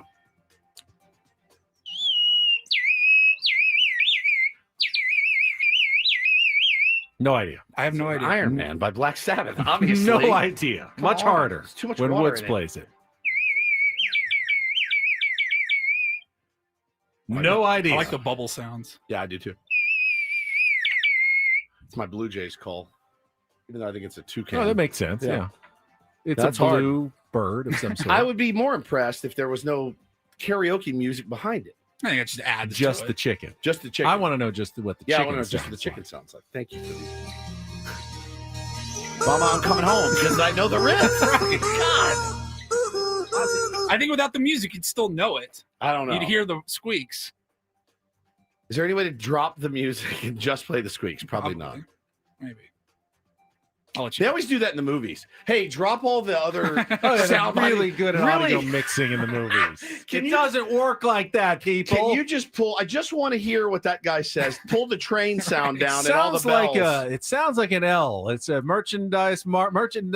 Yeah, Remember merchandise the mart, yeah, fugitive? Fugitive, yeah. That was like in the 1990s. There's no way they could audio mix that well in the 1990s. Yeah, drop everything no else. possibility. Get rid of those ding dings, Yeah. and I just want to hear what the guy says. He Isolate says, the guy on Yeah. the PA and Yeah, tell piece me of what cake. he's saying. No chance. There is software available that can do some of that. Yeah. It still doesn't sound great. Like you can take like a we play a lot of play-by-play calls. It's Yeah. like, hey, remove the crowd, Crowd noise. noise. It doesn't sound great. It I makes- can do voice isolation Yeah, on yeah. my Final Cut software, but it sounds awful. Yeah. It sounds electronic, like it was passed through a bad internet Yeah, it account doesn't first sound before good. it gets there. It never sounds good.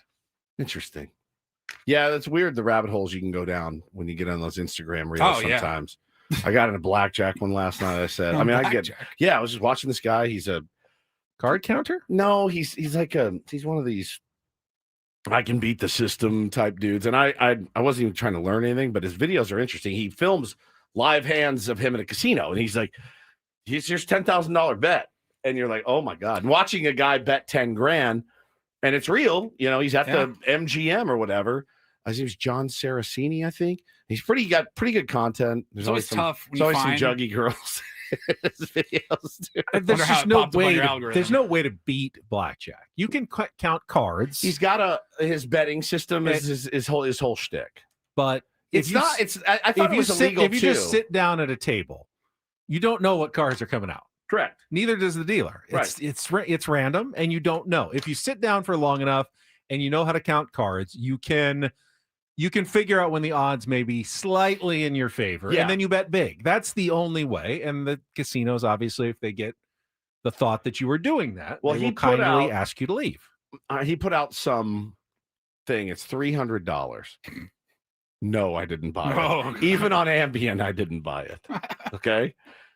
But he put out something, this is my patented way to. There's no magic. Do this or whatever. There's no magic way to beat odds. But I like his videos because he's playing real black. He also he'll play online and he'll bet like $2,500 a hand. It's nerve wracking. I mean, it's nerve wracking. See, now online is even more impossible to beat. I agree. Because they can shuffle every single moment online. And keep every card as random coming out. I know. Super creepy. But I got hooked. I was like 30 minutes deep watching these videos last night. Dude, I always have to I'll find a video and I'm like, oh, that's kind of funny or interesting or whatever. And then you click the profile, watch a couple more, and then I start to go, all right, I know how these algorithms work. Right. Do I want nothing but this type of video to pop up on my Instagram now for the next week? Yeah, for real. Or do I want to back out of this rabbit hole now? There really should be a way on Instagram to say, I accidentally clicked on this. Please don't target me with this particular ad. I have no interest. Or, hey, I've already bought one of these. Oh, yeah, that too. Because I was looking it up. Your Instagram, hand it to me. I want to see something. Oh. I know where this is going. All right.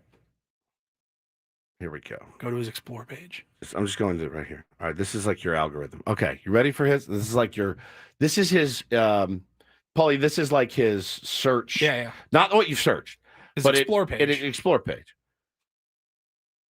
A lot of sandwiches. Many sandwiches. First picture, sandwich. Second picture, sandwich. A golf swing, sandwich. Padres, donuts, meat, tortillas, more food, pizza, some sort of pizza rolls, San Diego restaurants, pizza, more food, more golf, food.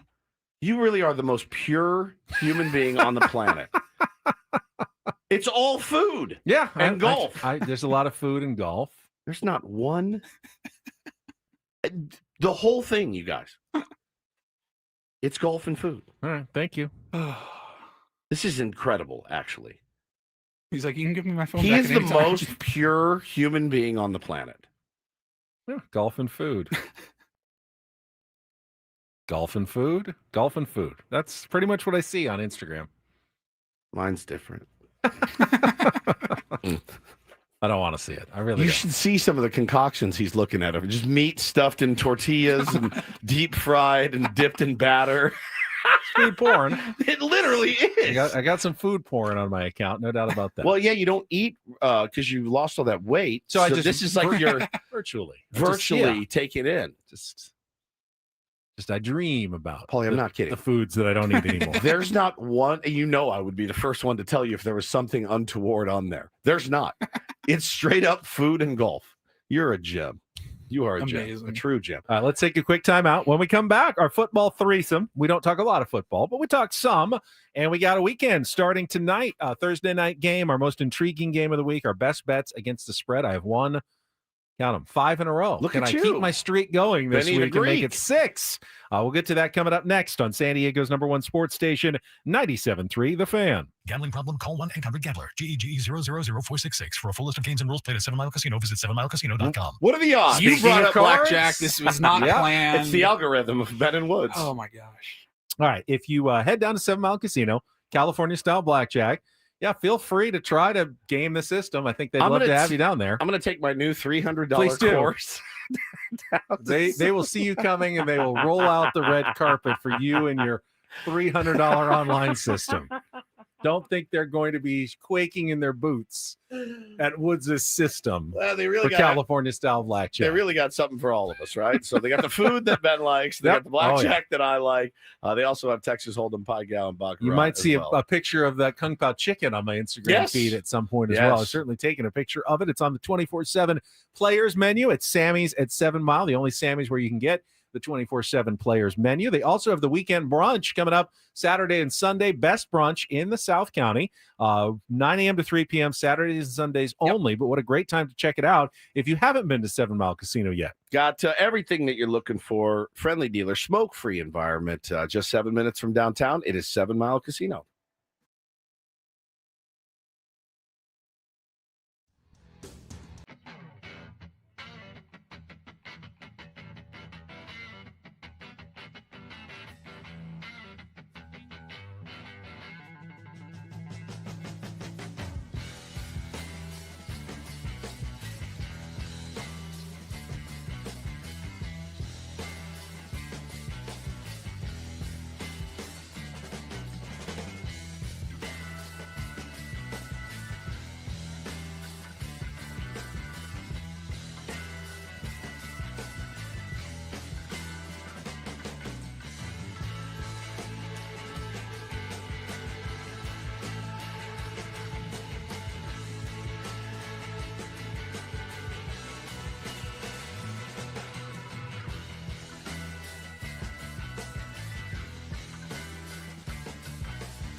Hey, player, this is all yours. This room with this view. This speakeasy with this cocktail. Hey, could you make that too? The spa with this. Ah. And this pool on this roof. This is all for you. The all-new Hamul Casino Resort, now open.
Personal foul, 69, offense. He was giving them the business.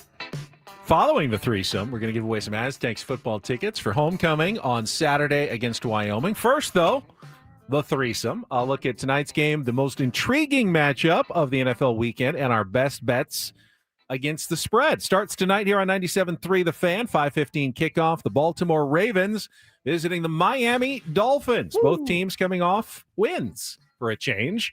Baltimore, though, is a 7.5-point favorite as Lamar Jackson makes his return at quarterback. Got hurt, week one? Yeah. Week one, I think, yeah.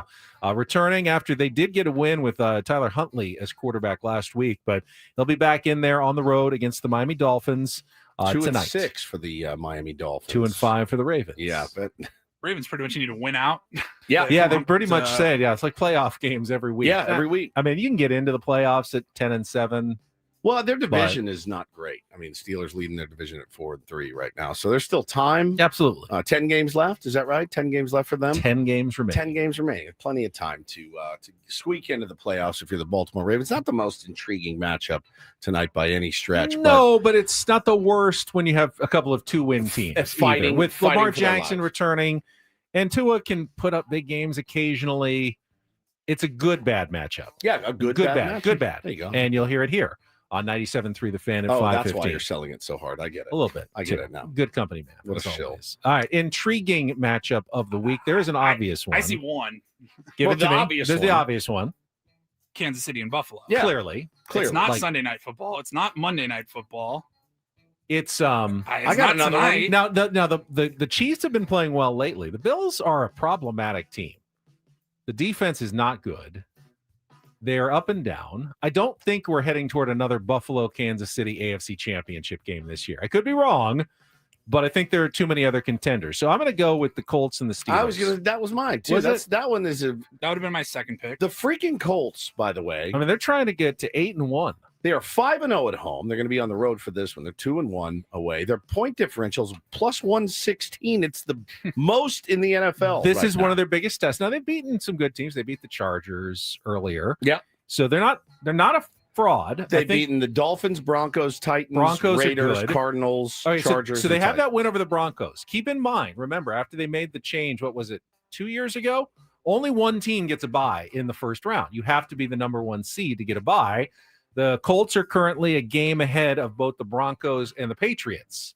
This is a great year, though. It used to be Kansas City is going to be that team. Yeah. Or Baltimore is going to be that team. Wide open right now. And the Colts, they have a pathway to the number one seed. This is one of their most important games, I would say, going forward against a division leader on the road against Aaron Rodgers. Sunday morning game at 10 a.m. But I thought that was actually maybe more intriguing than the Chiefs-Bills game, which we've seen a million times now, it feels like. We have. It's always good. Still pretty good. Still pretty good, but I don't know. Thought we could go in a different direction this week. All right, finally, our best bets. I'll save mine for last since I have been riding the hot streak lately. Oh, you don't want anybody to steal your bet. Well, I mean, I'm going to give you whatever one. I've already picked mine, but I'll let you guys go first. I'm going to go with New England minus 4.5 over the Atlanta Falcons. New England seems to be under the guidance of their new head football coach, Mike Vrabel. He's great. They are 6-2 right now. That was my pick last week. You rolled with them last week. I'm going to take them. Paulie? Minus 4.5. I feel like I'm missing something here because I see the Denver Broncos. They're on the road. The 6-2 Broncos on the road taking on the 3-4 Texans, and the Broncos are dogs, 1.5 point underdogs. So I would take Denver plus 1.5. So remember, Denver was down like 19-0, and then won 33-30. I mean, they can play badly. They can, but they're again second in the conference right now, leading the AFC West. I don't like the double-digit 14-point spreads, 11-point spreads, and there's a lot of big mismatches this week. I actually agreed with Woods. I'm going to stick with the Patriots again this week. You? Yeah, rolling. 2 in a row. Hot hand. I had them at 5.5. You had them at 4.5. I'd rather do 4.5. I have 5.5, but I still think Falcons had a couple of good weeks, but they've also had some really bad ones. Lost 2 straight. Patriots are just riding the train right now. They're five wins in a row, going for 6. What is the expression? Ride that bronc until it bucks you. I'm going to stick with the Patriots. Save that. Well, we can use that for something. Speaking of winning streaks, San Diego State on a 5-game winning streak themselves, trying to make it 6 in a row on Saturday against Wyoming. And if you'd like to head down to Snapdragon Stadium to catch the game, you can call right now. A fifth caller going to win a pair of tickets to see the Aztecs take on the Wyoming Cowboys at Snapdragon Stadium. Tickets are on sale at goaztecs.com. Sean Lewis wants you there. He does. He's really trying to sell out one of these games. If not this one, then maybe Boise State in a couple of weeks. But they're a hot commodity right now. The Aztecs are looking to get to the Mountain West Championship game. Who knows? Maybe even the college football playoff if they keep winning. And it's the Wyoming Cowboys. The Wyoming Cowboys. Last ever meeting against Wyoming. Ride that buck until it Bronx. Wait, ride that bronc until it bucks you. you. They need to ride the bronc and don't get bucked. Leaving the Mountain West after this year. Yeah. Don't have any plans to schedule Wyoming anymore. I don't think. Probably a good thing. Certainly not in Wyoming. Yeah. it's probably a good They're thing. saying the basketball program, football program, we're not going to 7,000 feet of Laramie anymore. Thank you very much. Hard But pass. they got them at home this Saturday, and you're calling in right now to win the tickets. All right, we'll come back. Final segment of Ben and Woods. We got an off day for the World Series. We got a topic wheel we can spin. We'll get you to 10 o'clock one way or another. Coming up next on San Diego's #1 sports station, 97.3, The Fan. Before we do that, though, Woods and I going to remind you that if you have not taken care of your estate planning, which means getting a will or a trust to give your family some instructions for when you're gone, you could really be leaving them in a world of hurt, Woods. I like the simplicity of trustandwill.com. I like the discount that they give you for your trust or will. Just enter the code radio20 when you check out. But mostly I like the peace of mind. And it's, again, very simple to do. Takes you, an hour or less to get it all done for most people. But yeah, very simple to do. Trustandwill.com. Code is radio20 for 20% off of your trust or will. Yeah, I would say that for the vast majority of us, trust and will is perfect. Like if you are a business mogul, you probably need to go to a lawyer's office. But if you're not, you don't. Not quite a mogul. Why would you pay business like lawyer prices when you can get a very affordable solution for either your will or your trust, which can keep your family out of probate court and give them access to your funds right away when you're gone? Just go to trustandwill.com. Use code radio20 checkout. Get 20% off your trust or your will. Again, trustandwill.com. That's trustandwill.com.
Hey, player, this is all yours.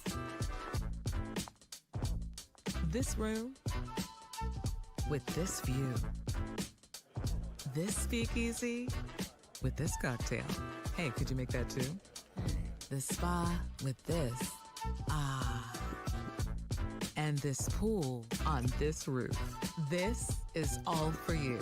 The all-new Hamul Casino Resort, now open.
Just got a tweet from the San Diego Padres. Saw this. Wow. Breaking news. Happy birthday, Yuki Matsui. Yeah.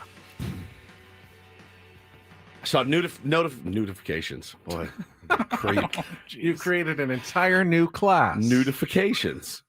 Of online. Where do I sign content. up? Yes.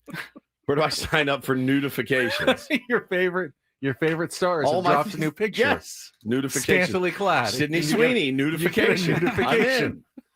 I'm in. It's a notification. And I went, ooh, what do we have here? And it's a birthday graphic for Yuki Matsui. Happy birthday, Yuki. Hope it's great. Is there an argument to be made that teams that are in the hiring process shouldn't be allowed to tweet Yes. anything until Correct. they actually hire someone? Correct. That's exactly right. That's exactly right. I am fully in support of that. I'm in support of that edict. You're also in support of something we were just talking about during the break. No, I'm not in support of it. No, you're just in support of podcast equipment. What was it that you Oh, yeah. said? That was that saw that tweet years ago. That podcast equipment should cost $50,000. And I like a lot of podcasts. I'm a new media supporter, as you know, but there may be one coming out in the next couple of years that I don't know that I'm going to want to listen to, but I'm probably going to have to, because yesterday I was working in my office at home, and my almost 5-year-old came in, grabbed his microphone. He has a little microphone. It Bluetooth connects to his little speaker. And I go, what are you doing? He goes, I'm going to go do my podcast. I go, what? He goes, I'm going to go do my podcast. I go, you're doing a podcast? He goes, yeah. I go, where can I subscribe? For First who, of all, by the way, for who? And he's like, no, I'm just doing it. I'm doing my podcast in here. And then he's in there like, yeah, what's up? It's Taylor. What's up? It's my podcast. And I heard it from the thing, and I go, say something interesting. Don't be like regular podcast. Say something interesting. Have some format. Have a little, diction. Have a purpose. Don't just get on there and ramble like 80% of the podcasts I hear. Say something interesting. And he's just in there doing bits on the microphone. And my wife goes, when he turns 8, there's a class that they can take. It's podcasting. And I go, I don't want this. 8. You can take a podcasting class at age 8 now. I go, babe, I don't want this. I want more for them. I don't want them to be like me. I mean, they'd be good at it. I want think more.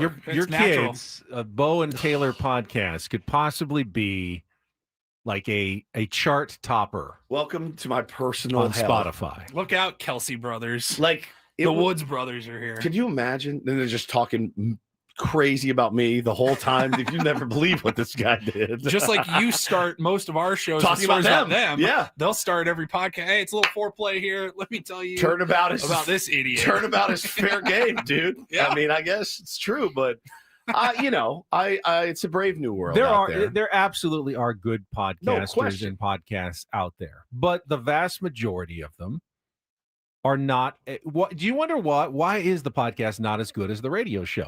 Really, the podcast should be better, right? We've got a lot of ads, we get a lot of reads and stuff that a lot of podcasts don't have to do. So your podcast should be better in general than your radio show, but it's not, right? Your radio show is better. The one you listen to, hopefully this one, is better than most or all podcasts you listen to. Why? Is it because we're just naturally more talented? I don't think so. No, there's talented I think there's people talented out there. podcasters. I have a sure. theory on this. What is your theory? Discipline. Yeah. You're Discipline. forced to be disciplined. Here. Yes, we have to be disciplined. We don't get to do a podcast when the mood strikes us. We do a 4-hour show every day. Our segments have to be fairly contained and tight in terms of content and time, and that actually makes it better. The fact that we know Don't Do This can only go 7 minutes makes it better, not worse. Sometimes a podcast, I can do Don't Do This, and we'll talk for 47 minutes on the topic. Right. Shorter is often better. And I know our show is long, but our segments, which are basically each individual podcasts, a 7-minute podcast, a 20-minute podcast, a 14-minute podcast, all in a row. I mean, I put out 5 or 6 clips every day on your podcast feed. It's 6 a.m. hour, 7 a.m. hour. We full essentially show. do 12 podcasts every morning. Yeah. And you have to be disciplined a little bit. You do. In this job. Yeah, you do have to be disciplined. And you do have to learn how to get to the point. And my old boss, I can't say it, but he would say, you tickle testicles. But he would say, yeah. You tickled too much. And I'm really glad you brought that up. I think this is really important. And is if my I can just speak about this for a minute, the best. because I've really been thinking about this quite a lot. And here's the thing, right? Here's when it all comes down to it, and we like really begin to understand, like, this is what I think, but this is why we have you on. It's my opinion. It's but I really. So my friend works at the New York Times, right? Oh, nice. Yeah. And so this is what I think. There's a lot of conversation and there's a lot of dialogue around the subject without really dissecting and understanding the subject. And I think what we really need, and I've said this before, I've said this on my podcast, if people want to now check that out, check it out as well, but we'll put the link in. I think what's really important is that we generate more conversation around what we're doing right now. Yeah, you know? This kind of like, it's so important. It's so important. It's so important. It really is. Like, we need this. Yeah. That's lack of discipline. Now, and I'm so guilty because our brain has been trained, right? So when my wife sometimes will start telling a story, I'm like this. Say it. Say it. Can't actually say it. No, in my mind, my mind is going, say it. Get to the point. And I realize part of me is just trained that way. It feels rude because I think the same way sometimes. Say it. When someone's telling you a story. Say it. That's what my brain. Get to the payoff. You're tickling me. You're tickling me. God, the one that killed me. Remember we played the clip? I don't have it handy. Your wife goes guilty. I didn't say anything. I didn't say a damn word. Say it. My inner monologue. Say it. Remember we did the Hawk Tua podcast? Hawk Tua podcast. So cool sweater. Oh, thanks. I love it. Yeah. My grandma got it for me. Did she? Cool. Oh, that's cool. When she get it? I was like, oh my God, what are we doing? Say it. SNL had a really good skit a couple of weeks ago. Sabrina Carpenter was the host, and they were all playing. It was, I think, all female actresses were all playing like 12-year-old boys doing a podcast. I actually did not know that's a real podcast. It's a very actual successful podcast, like of 12-year-old boys, homies or something.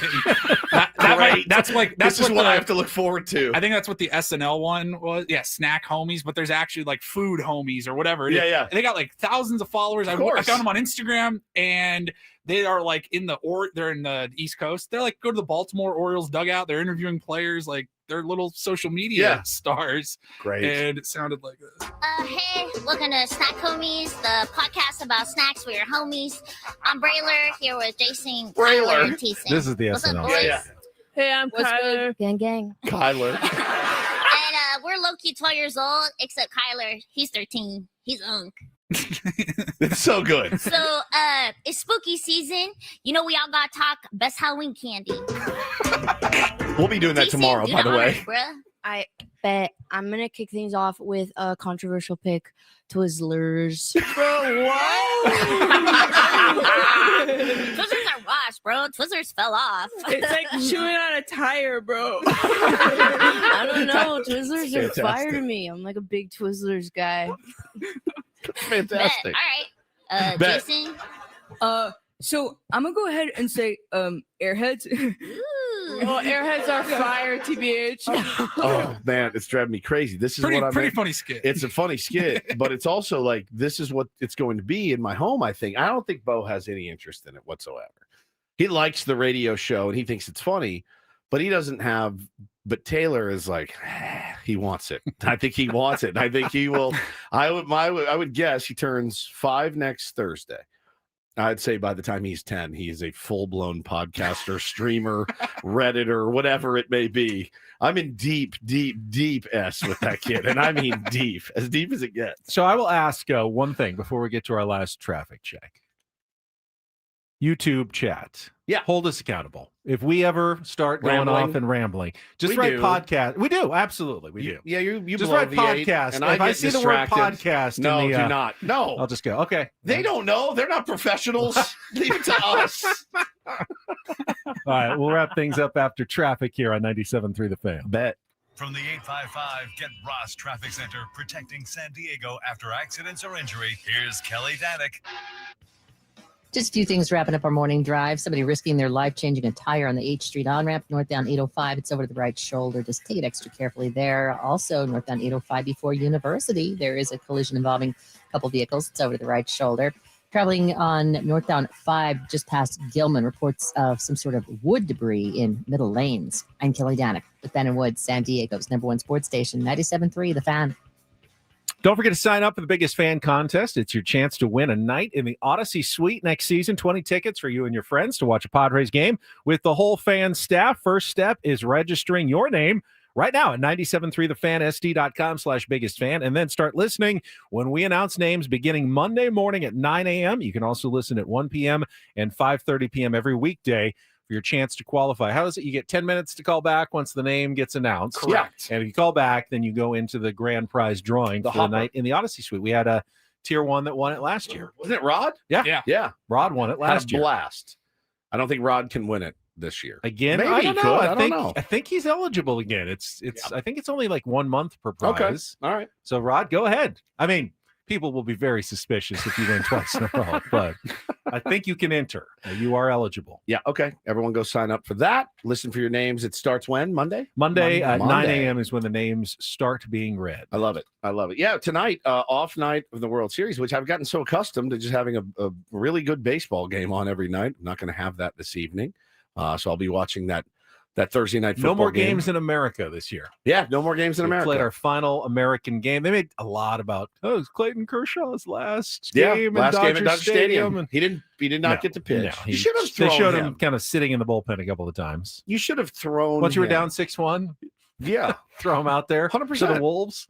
We wanted No, to make but, it like, 11-1. Why wouldn't you give him one more inning on the bump?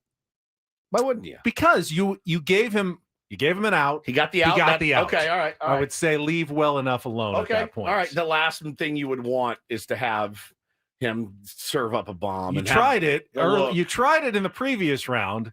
You left him in too long, and he gave up the farm to the Philadelphia Phillies. That's right. So you had a chance. He got his redemption in an even more important spot. Yeah. In an extra Way inning game. important, yeah. Got his out.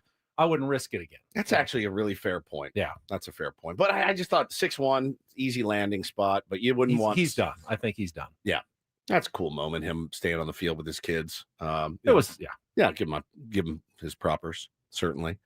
But yeah, so it was a nice win last night for the Toronto Blue Jays. They will try to wrap it up tomorrow in Toronto. I can't even imagine what they're going through up there right now, trying to get ready for that game. It's going to be insane. And listen, it's not just me talking crap. Evan Drellick, national reporter, was tweeting out last night, where is everyone? It's dead in here. It's dead in Dodger Stadium for a World Series. Again, not Steve Woods, Padre reporter here.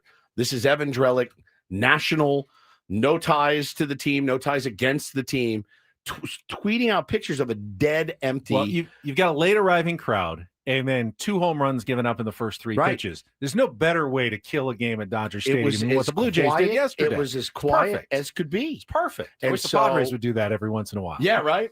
Just take them right out of it. But Toronto is going to be bananas, It's gonna man. be crazy. Yeah, I'll be listening to it as I trick or treat with my boys tomorrow night. But can't wait, man. It's this is it. Could be the last game of the year. All right, I'm going to head down to SDFC practice this morning. They've got their final media session before they head up to Portland for game 2 of their playoff Get series. some Chucky news, right? He's going to be playing. I think he's coming back. All We'll right. see what Mikey Varas has to say later this morning, and then going to try to make it back up here for the all-staff bratwurst feast scheduled at noon today. You're such a kiss ass, but I may not make it in time depending on how quick the I smell the it. and they're SDFC. Are they in there cooking right now. already? Yeah. Won't get one to go before we leave. Good. All right, that's it for us. Brayton's coming up next for executive producer Paul Reindl.